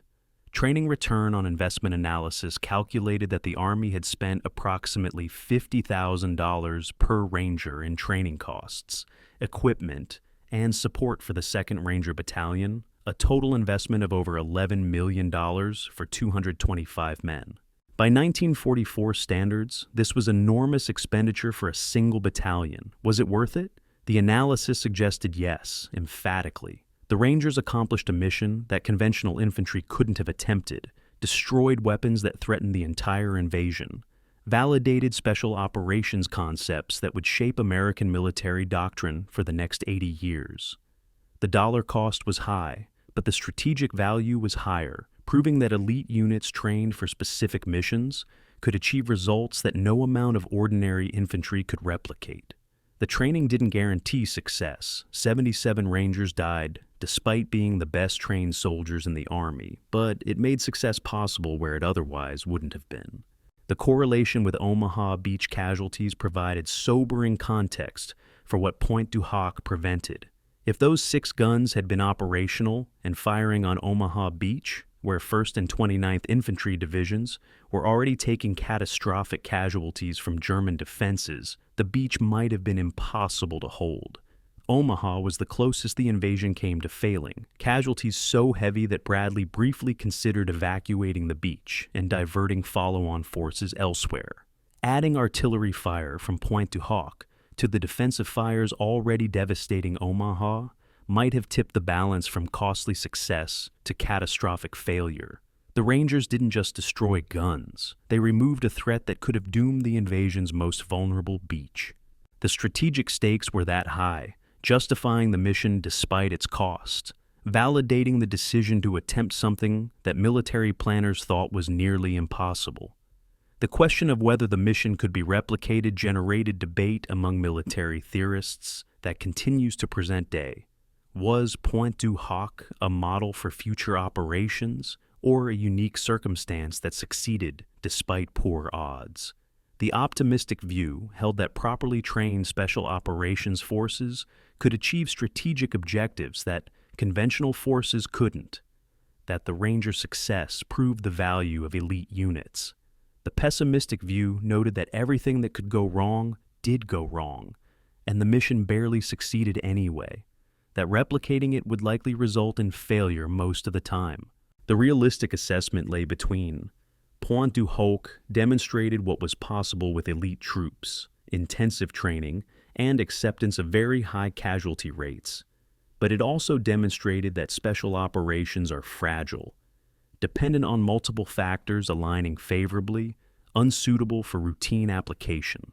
The mission was both replicable and unrepeatable, a model for future Rangers to study, and a warning about the costs of attempting the impossible.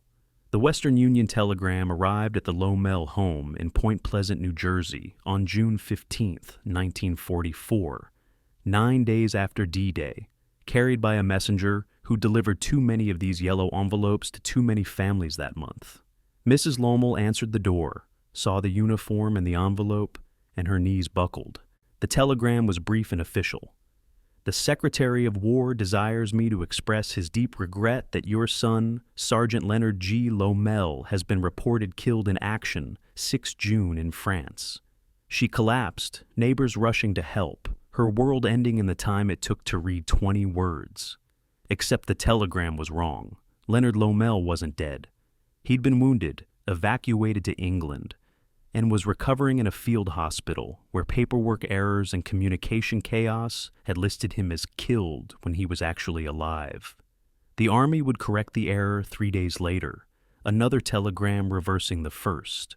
But those 3 days when Mrs. Lommel believed her son was dead aged her in ways that no amount of relief at his survival could reverse. Thousands of families received similar telegrams that June, most of them tragically accurate, the administrative machinery of death notifications processing casualties at industrial scale. Sergeant William Big Stoop, Petty's parents in Texas, received the letter he'd written on June 5th, mailed from England before the invasion, delivered to their ranch on July 3rd, 1 month after his death at Pointe du Hoc. The letter was cheerful and optimistic. Petty writing about the English weather and the food and how he was looking forward to seeing them after the war, not mentioning the mission or the cliffs or the fact that by the time they read these words he'd likely be dead.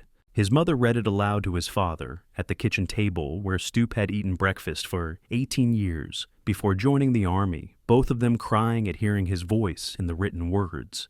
Both of them having already received the telegram that made this letter an artifact from beyond death.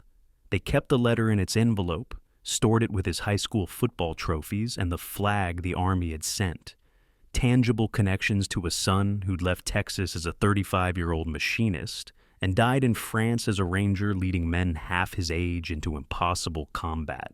Lieutenant George Kirchner, first over the cliff edge in his platoon, wounded 3 times but refusing evacuation until the mission was complete, wrote letters to the families of men he'd lost, personal correspondence that went beyond the official notification and telegram to explain how their sons and husbands and brothers had died. He wrote to Private Johnson's mother in Iowa, "Your son was brave beyond measure. He climbed those cliffs without hesitation and fought with distinction until a German grenade ended his life. He saved 2 fellow Rangers by throwing himself on enemy position. His sacrifice will never be forgotten." He wrote to Corporal Davis's wife in California, "Your husband spoke of you constantly. His last words were to ask me to tell you he loved you. He died defending a position that allowed the rest of us to complete our mission. We succeeded because of men like him." Kirchner wrote 43 letters, one for each man from his company who didn't come home, each letter unique and personal, each one breaking his heart to write but necessary, because families deserve more than form letters from the War Department. The memorial service on Pointe du Hoc on July 4th, 1944, 4 weeks after the landing, brought together survivors who'd been scattered across hospitals and replacement depots and new assignments, men gathering at the cliff top where they'd fought to honor those who'd fallen. Colonel Rudder presided, reading names from a list that seemed impossibly long. Petty, Johnson, Davis, Martinez, Anderson, Weber, 77 names, each one representing a Ranger who'd climbed those cliffs and didn't climb back down.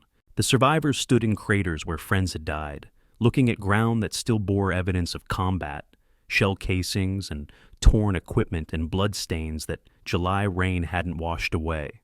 Chaplain Father Joe Lacey offered prayers and benediction, words about sacrifice and duty and the price of freedom that survivors heard without really processing, because grief was too immediate for theology. When the service ended, Rangers filed past a cairn of stones that someone had built, each man adding a stone, until 77 stones marked the spot where the 2nd Ranger Battalion had written its name in history with blood. Rangers' personal effects were sorted at a quartermaster depot in England, belongings collected from bodies and from men too badly wounded to keep track of possessions, inventoried and prepared for shipment to families who would open boxes containing last remnants of lives cut short, blood-stained letters home, never mailed, soldiers' final thoughts frozen in interrupted sentences, wedding rings removed from fingers that would never hold wives again, photographs of girlfriends and children, images that soldiers had carried into combat as talismans that didn't protect against German bullets, watches stopped at the moment of death, mechanisms shattered by shrapnel or water damage, permanent markers of when time ended for individual men, pocket Bibles with favorite verses underlined, faith that had sustained men through training and combat until it couldn't sustain them anymore.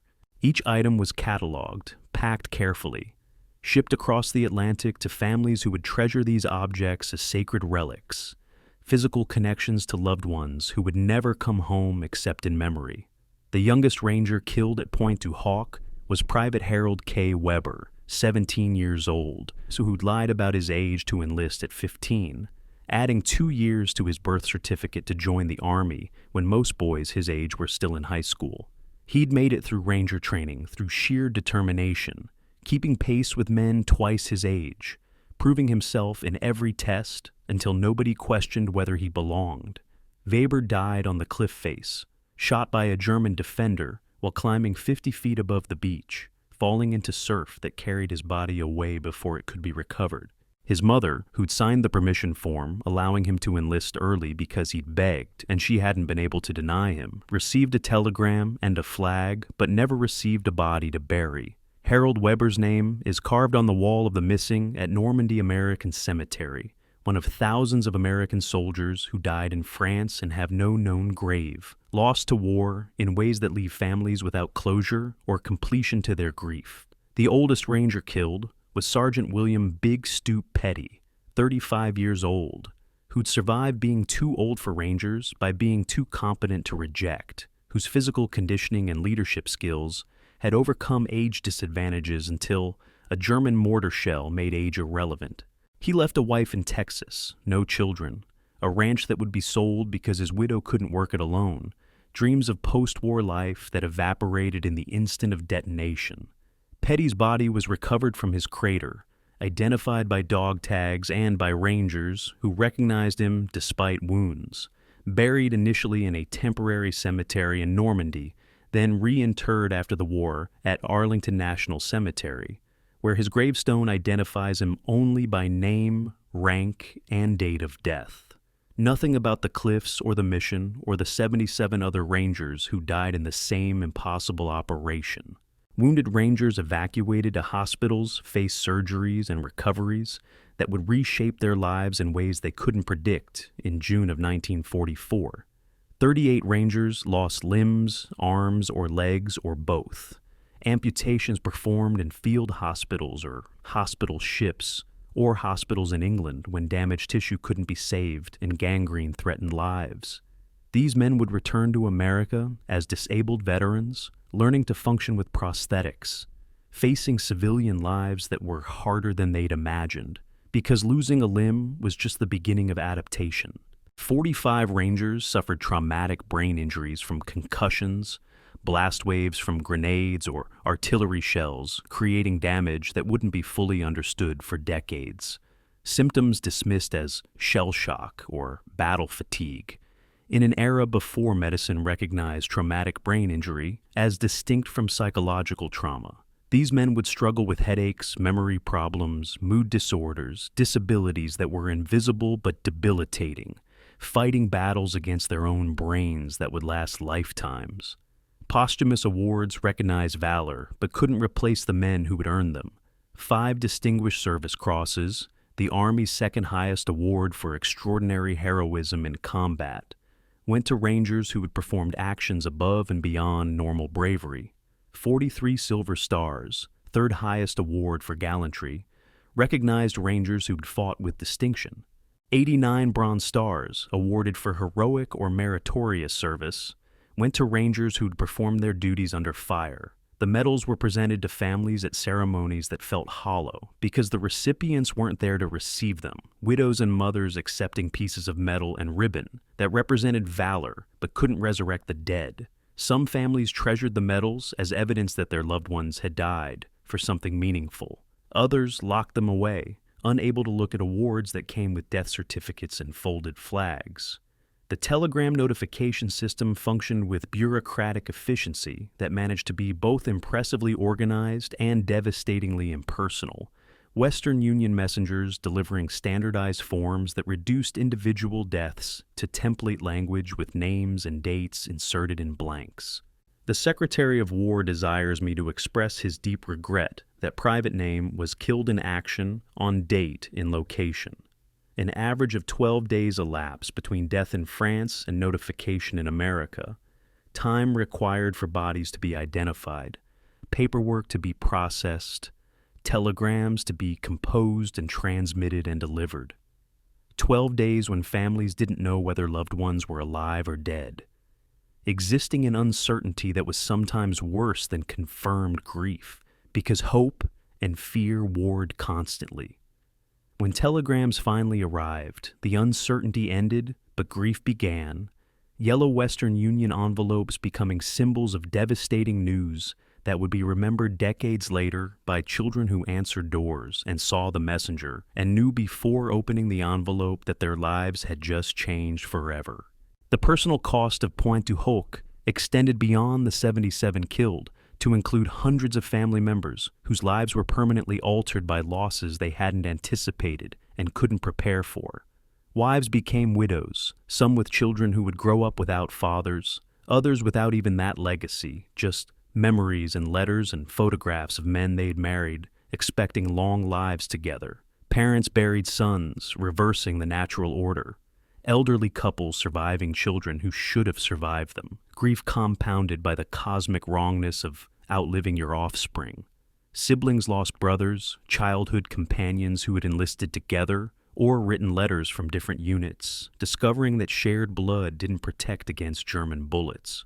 Each death rippled outward through families and communities. Point Pleasant and Kentucky and Texas towns, losing local boys who had been football stars or factory workers or farmers. individual deaths that communities mourned collectively, even while recognizing that their losses were tiny fractions of the war's total carnage.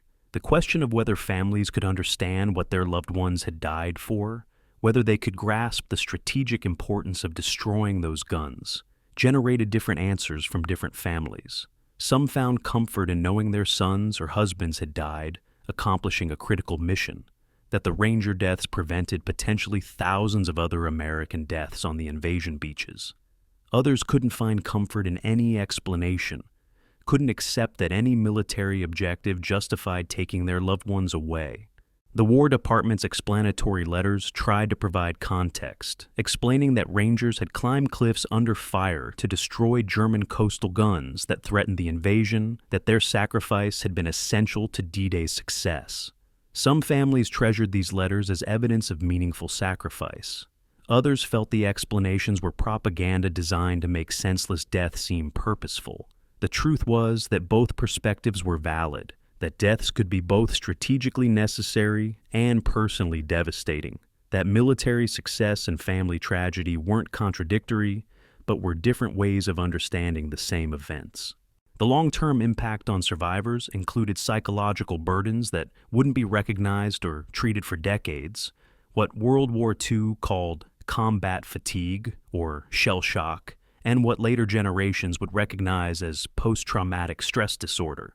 Rangers who'd watched friends die, who'd fought for 48 hours under conditions that should have broken them, who'd survived when better men hadn't, carried guilt and trauma that manifested as nightmares, hypervigilance, emotional numbing, relationship difficulties. In 1944, there was no diagnosis or treatment for these symptoms, just the expectation that soldiers would get over it and return to civilian life without complaint. Many did, or at least appeared to, burying trauma beneath work and family, and determination not to burden others with problems they couldn't explain. Others struggled for years or decades, functioning but damaged, carrying Pointe du Hoc inside them as psychological shrapnel that couldn't be removed. The war didn't end for these men when Germany surrendered. It continued in dreams and triggers and moments when the past became present, when crater fields appeared in suburban backyards and German grenades fell during peaceful dinners, reality and memory blurring in ways that only other combat veterans could understand. The Army War College seminar room at Carlisle Barracks, Pennsylvania, filled with field-grade officers on a November afternoon in 1944. Students in the institution's advanced course on amphibious operations, gathering to analyze a case study that was still being written by Rangers fighting across France. Colonel David Barr, who'd commanded amphibious operations in the Pacific and been brought back to teach at the War College, stood before a detailed terrain map of Pointe du Hoc, pointer in hand, ready to dissect what the 2nd Ranger Battalion had accomplished 5 months earlier. "Gentlemen," he began, "today we're studying an operation that violated every principle we teach about amphibious warfare. It succeeded anyway. Our job is to understand why and whether success makes it replicable or makes it a cautionary tale about luck masquerading as tactics." The debate that followed would shape how the Army thought about special operations for the next decade, with some officers arguing that Pointe du Hoc validated elite units, while others contended it demonstrated that high-risk missions usually resulted in high casualties regardless of outcome. The case study format forced officers to confront specific questions that had clear right and wrong answers in hindsight, but had been uncertain during planning. Was the mission necessary? Yes, because the guns threatened both invasion beaches and could have killed thousands. Was the approach viable? Barely. Success, depending on factors that couldn't be controlled or predicted. Were casualties acceptable? 77% casualty rate would normally be considered catastrophic failure, but mission success and strategic impact made them acceptable in retrospect. Could conventional infantry have accomplished the same objective? No. Attempting cliff assault with standard infantry would have resulted in complete failure and higher casualties. The analysis concluded that Pointe du Hoc represented a unique category of operation, so dangerous that only elite troops could attempt it, so important that failure wasn't acceptable, so costly that success barely justified the price. This category would become the defining characteristic of special operations missions throughout the Cold War and beyond. Ranger Training Program expansion in 1945 built directly on Pointe du Hoc lessons. New battalions activated for Pacific operations, using doctrine refined through European combat experience. The 5th and 6th Ranger Battalions, formed in fall of 1944, received training that incorporated vertical assault techniques, sustained defensive operations with limited resupply, and small unit initiative that had proven critical at Pointe du Hoc. The training washout rate remained high, 60% of volunteers failing to complete the program. But the Army had decided that elite status required elite selection, that Rangers had to be better than ordinary infantry because they'd be given missions that ordinary infantry couldn't attempt. The expansion validated the Ranger concept even while acknowledging its limitations.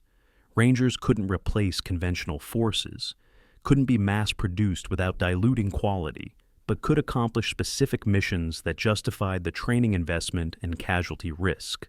The Korean War in 1950, after Rangers had been deactivated and then hastily reactivated when the combat demonstrated the need for special operations capability, saw Pointe du Hoc cited as justification for maintaining elite units even during peacetime budget constraints.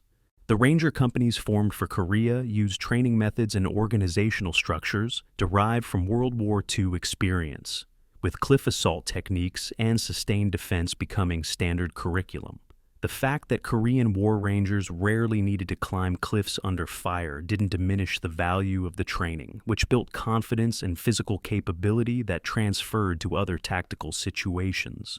Pointe du Hoc had become more than a battle. It had become a symbol of what Rangers could accomplish, a standard that new generations of special operations soldiers would be measured against. Army Field Manual 31-18, titled Ranger Operations, published in 1952, included a specific section on vertical assault based entirely on Pointe du Hoc experience. The manual described equipment requirements, climbing techniques, suppressive fire coordination, and perimeter defense for forces that had assaulted from below, encoding lessons paid for with Ranger blood into doctrine that would guide future operations. The cliff assault section included frank assessment of risks and casualty expectations, acknowledging that this type of operation should be considered only when conventional approaches were impossible and strategic objectives justified extreme risk. The manual's honesty about costs and dangers represented evolution in military thinking, moving from World War I attitudes that casualties were inevitable and acceptable to more nuanced understanding that casualties should be minimized even in high-risk operations. Presidential authorization for Special Forces expansion in 1962, when President Kennedy directed the Army to develop unconventional warfare capabilities, cited Ranger legacy as justification for investing in elite units that cost more and produced fewer soldiers than conventional training. Kennedy, a Navy veteran who'd commanded a PT boat in the Pacific, understood the value of small units accomplishing strategic objectives, and he'd studied Pointe du Hoc as an example of what properly trained special operations forces could achieve. The Green Berets that emerged from Kennedy's directive traced intellectual lineage directly to World War II Rangers, different missions, but same underlying philosophy. Elite selection, intensive training, acceptance of high risk in exchange for strategic impact. Pointe du Hoc wasn't mentioned explicitly in the authorization documents, but everyone involved in Special Forces development understood that the Rangers' cliff assaults had proven concepts that Kennedy was institutionalizing. Lessons codified from Pointe du Hoc included specific tactical and strategic principles that became foundational to Special Operations doctrine.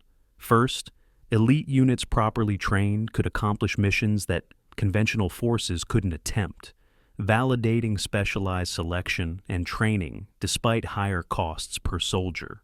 Second, vertical assault was viable under specific conditions, requiring overwhelming suppressive fire, redundant equipment, and willingness to accept very high casualty rates.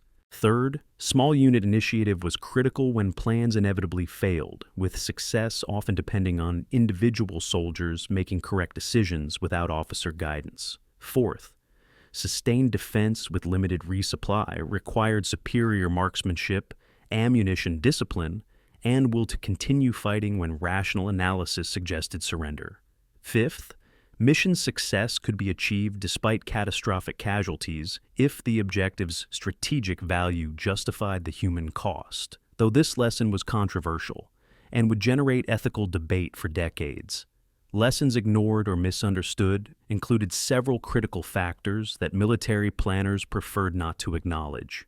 The Army determined that 77% casualty rates were unsustainable and should be avoided in future operations, which was sensible policy, but ignored the reality that some missions would require accepting catastrophic casualties as the price of strategic success. Planners also concluded that missions should be designed to minimize reliance on luck and favorable contingencies, which was rational but unrealistic given that combat always involved unpredictable elements that shaped outcomes as much as planning did. The tendency after Pointe du Hoc was to institutionalize the successes while downplaying the role that chance and enemy mistakes had played in preventing total disaster, creating doctrine that assumed replicability without fully accounting for the fragility of special operations success. Institutional tension between Rangers and conventional Army persisted through the late 1940s, with Rangers being deactivated in 1945 after Germany's surrender, because peacetime military leadership didn't know how to employ special operations in garrison environment. The deactivation lasted 5 years until Korea demonstrated that conventional infantry couldn't perform certain missions, and that hastily formed ad hoc units couldn't match properly trained Rangers. The lesson, learned slowly and expensively, was that special operations capability had to be maintained continuously because creating it on short notice was impossible. By the time Vietnam War began, the Army had accepted that Rangers were permanent fixtures rather than wartime expedients, though debates about their role and value would continue through every budget cycle and every war. The legacy to modern special operations traced directly through organizational lineage and institutional memory, from Pointe du Hoc to present-day 75th Ranger Regiment. The modern Rangers claim descent from World War II battalions, with 2nd Ranger Battalion's colors and lineage maintained through successive reorganizations and reactivations. Rangers training at Fort Moore, Georgia, in 2025 learn Pointe du Hoc history, study the Cliff Assault, analyze what worked and what failed, understanding that they're a part of a tradition that includes men who climbed 100-foot cliffs under fire because someone said it couldn't be done. The connection isn't just historical sentiment, it's operational reality. Modern Rangers train for missions that conventional forces can't attempt, accept risks that normal units avoid, maintain standards that wash out 60% of candidates because elite status requires selection that excludes most applicants. Comparative analysis with other special operations forces worldwide showed that Pointe du Hoc had influenced more than just American doctrine. British SAS and Royal Marine Commandos, French Foreign Legion, German KSK, Russian Spetsnaz, all maintained elite units that traced conceptual DNA to World War II operations like Pointe du Hoc. The specific tactics varied. Vertical assault wasn't universal, but the underlying principles were remarkably consistent across national boundaries. Elite selection, intensive training, missions conventional forces couldn't accomplish, acceptance of high risk for strategic impact. Pointe du Hoc had demonstrated these principles to military forces worldwide, proving that the concepts worked even when implementation was costly, validating a model of warfare that would persist through the 20th century and into the 21st. Equipment changes implemented after Pointe du Hoc included improved rope systems, grappling guns with better reliability, communications equipment that actually worked when wet, waterproof weapons and ammunition storage. The problems encountered during the Cliff Assault drove innovation across multiple equipment categories, with quartermaster corps and ordnance specialists working to solve issues that Rangers had identified through bitter experience. Synthetic ropes replaced manila hemp, solving waterlogging problems that had caused equipment failures. Rocket-fired grapnels were redesigned with more reliable propellants and better accuracy. Radio equipment received waterproofing that actually protected electronics from salt water. Each improvement represented lessons written in blood at Pointe du Hoc, failures that had cost lives driving changes that would save lives in future operations. The question of whether modern special operations could exist without Pointe du Hoc's proof of concept generated thoughtful analysis from military historians who noted that special operations concepts predated World War II, but lacked institutional validation until Rangers succeeded at missions conventional wisdom said were impossible. Pointe du Hoc provided that validation, demonstrated that elite units properly trained could achieve strategic objectives despite accepting casualty rates that would destroy normal formations. Without that proof, the institutional military might have resisted special operations development, might have continued believing that any mission requiring elite troops was poorly planned or unnecessarily risky.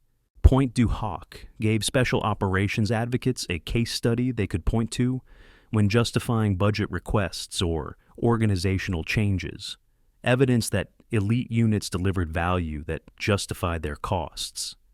The long-term impact on American military thinking extended beyond tactical doctrine into strategic understanding of what force could accomplish.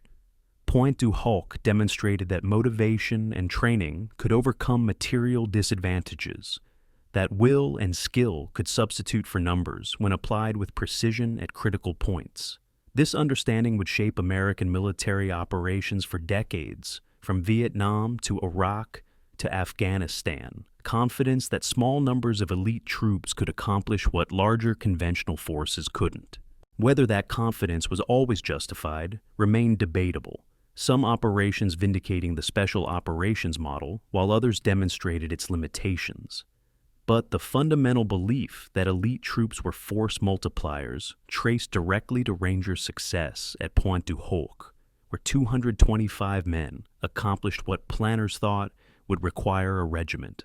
Leonard Lomel returned to Pointe du Hoc in 1990, 46 years after climbing those cliffs as a 24-year-old Ranger sergeant, walking the ground where he'd fought with a limp from wounds that never fully healed and memories that remained sharper than his deteriorating vision.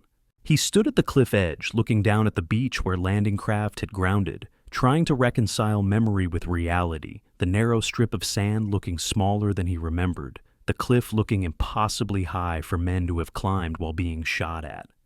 A journalist asked him what he thought about when he visited Pointe du Hoc. "I see the guys who didn't make it," Lomel answered quietly. "Big stoop petty, hairy fate, all of them. They're still here. I'm just visiting." He walked through the crater field, his wife steadying him when his legs tired, pointing out positions where specific events had occurred. The crater where he'd spent the night of June 6th, the hedgerow where he'd found the guns. The landscape had been preserved as a memorial, craters and bunkers left as they were in 1944, allowing visitors to see the battlefield as Rangers had experienced it. For Lomel, preservation meant the ground never stopped being a battlefield, never became just historical site, remained forever the place where the best men he'd known had died. The 40th anniversary of D-Day on June 6, 1984, brought President Ronald Reagan to Pointe du Hoc for a speech that would introduce the Ranger mission to new generations who hadn't been born when the cliffs were climbed. Reagan stood at the cliff edge with 62 surviving Rangers, men in their 60s now, distinguished by age but still recognizable as warriors by bearing and brotherhood. "These are the boys of Pointe du Hoc," Reagan said, his actor's voice carrying across the crowd and through television broadcasts to millions watching worldwide. "These are the men who took the cliffs. These are the champions who helped free a continent. These are the heroes who helped end a war." The speech became iconic, replayed in documentaries and history classes, Reagan's oratory transforming a little-known World War II battle into cultural memory that transcended the military community and entered American consciousness. The surviving Rangers stood and waved when acknowledged, uncomfortable with being called heroes, but accepting the recognition as tribute to friends who weren't there to receive it. The last formal Ranger reunion occurred in 2010, 66 years after the mission, when only 15 2nd Battalion veterans remained alive and healthy enough to attend, average age 87, bodies failing, but memories intact. They gathered at a hotel in Arlington, Virginia, rather than traveling to France. Logistics too complicated for men who needed wheelchairs and oxygen and constant medical supervision. The reunion was quieter than earlier gatherings, less drinking and storytelling, more sitting in companionable silence. Old men who'd shared the most intense experience of their lives, not needing words to communicate. They looked at photographs from 1944, faces young and confident, staring back at old men who barely recognized themselves, separated by decades and experiences, but connected by bonds that death and time couldn't break. When the reunion ended, they said goodbye knowing it was likely the last time they'd all be together, that the next gathering would be funerals rather than reunions, that the living link to Pointe du Hoc was ending.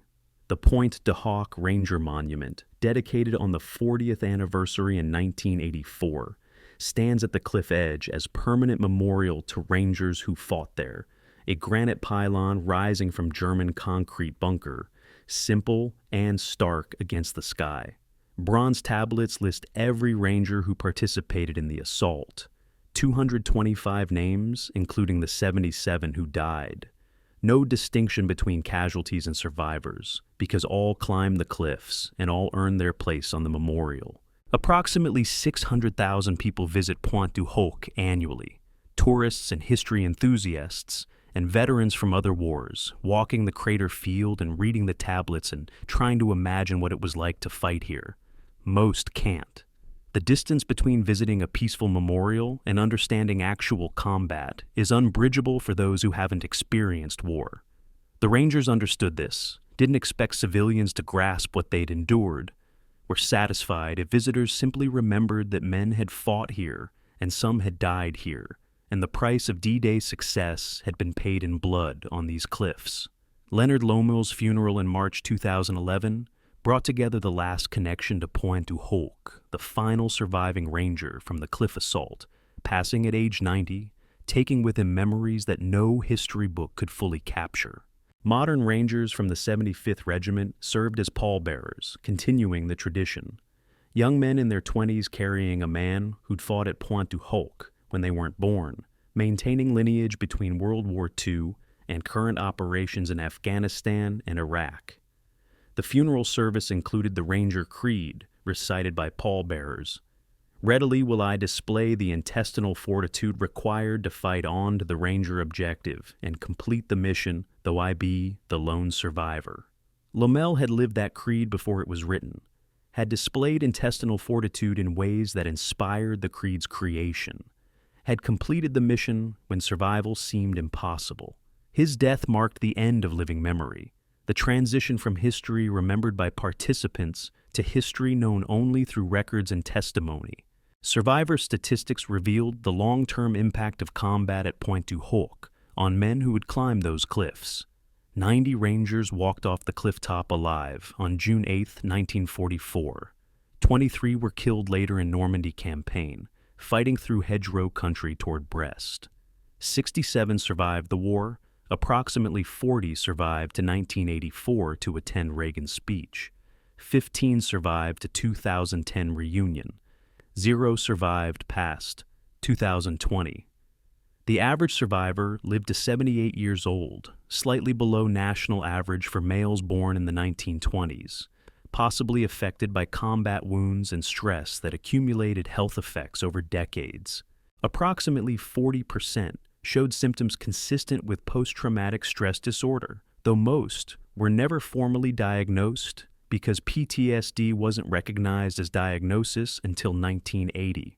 The statistics reduced lives to numbers, but each number represented a man who'd climbed cliffs and fought for 48 hours and carried Pointe du Hoc inside him for the rest of his life.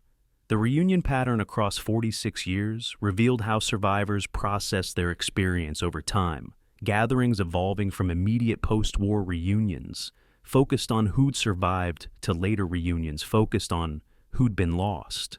The early reunions in the 1960s and 70s were celebratory. Men in their 40s and 50s, still vital, still connected to the young Rangers they'd been, drinking and laughing and telling stories that got wilder with each retelling. The middle reunions in the 1980s and 90s turned more reflective, men recognizing their mortality, acknowledging that the Pointe du Hoc generation was passing, beginning the process of ensuring the story would be remembered after they were gone. The final reunions in the 2000s were elegiac, old men gathering to mourn friends who were dying faster than they could attend funerals, accepting that the story would outlive the storytellers, hoping the history books would get it right. Reagan's speech in 1984 fundamentally changed how Pointe du Hoc was remembered, transforming a military operation known primarily to military historians into an iconic moment in American cultural memory.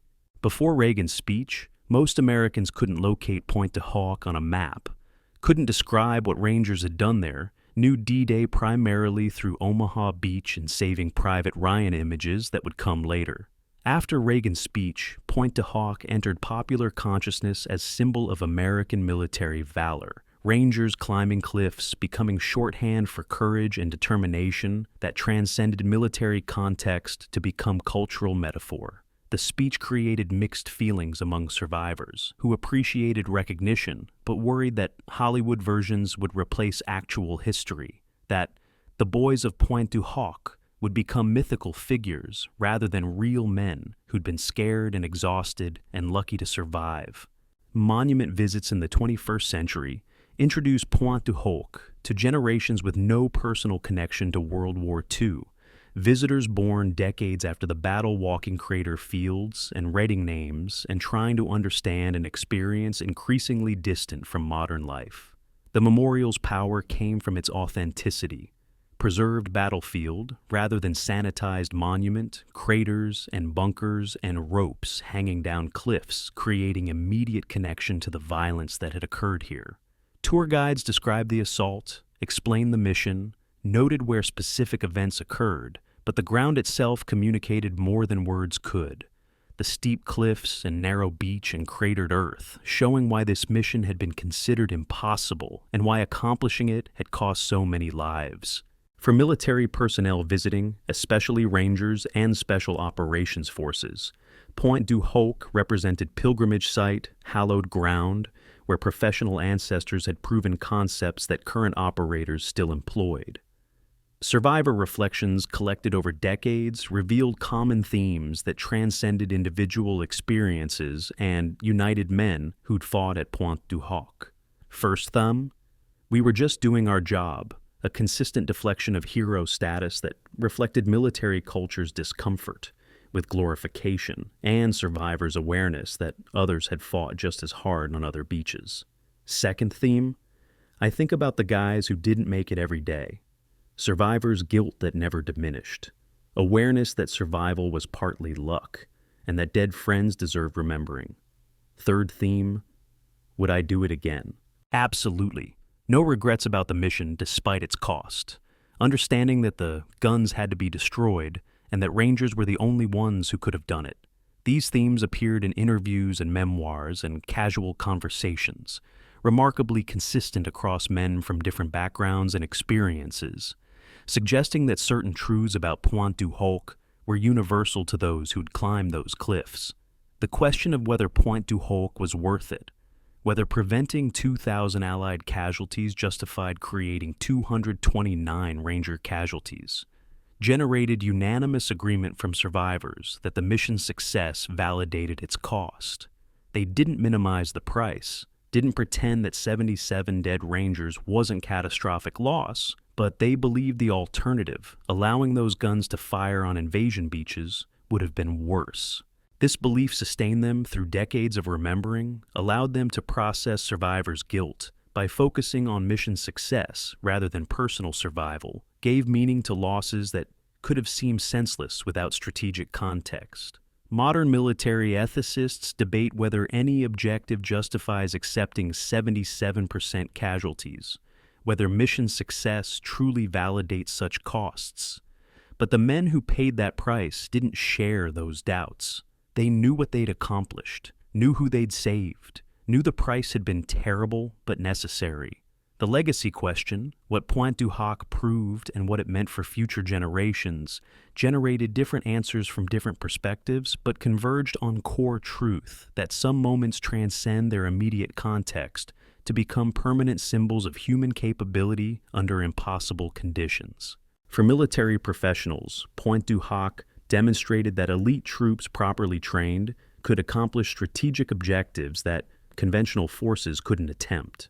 For historians, it illustrated how individual initiative and small unit action could shape strategic outcomes in ways that army-level planning couldn't predict. For Americans generally, it became an example of national character, determination, and courage applied to difficult problems until solutions emerged.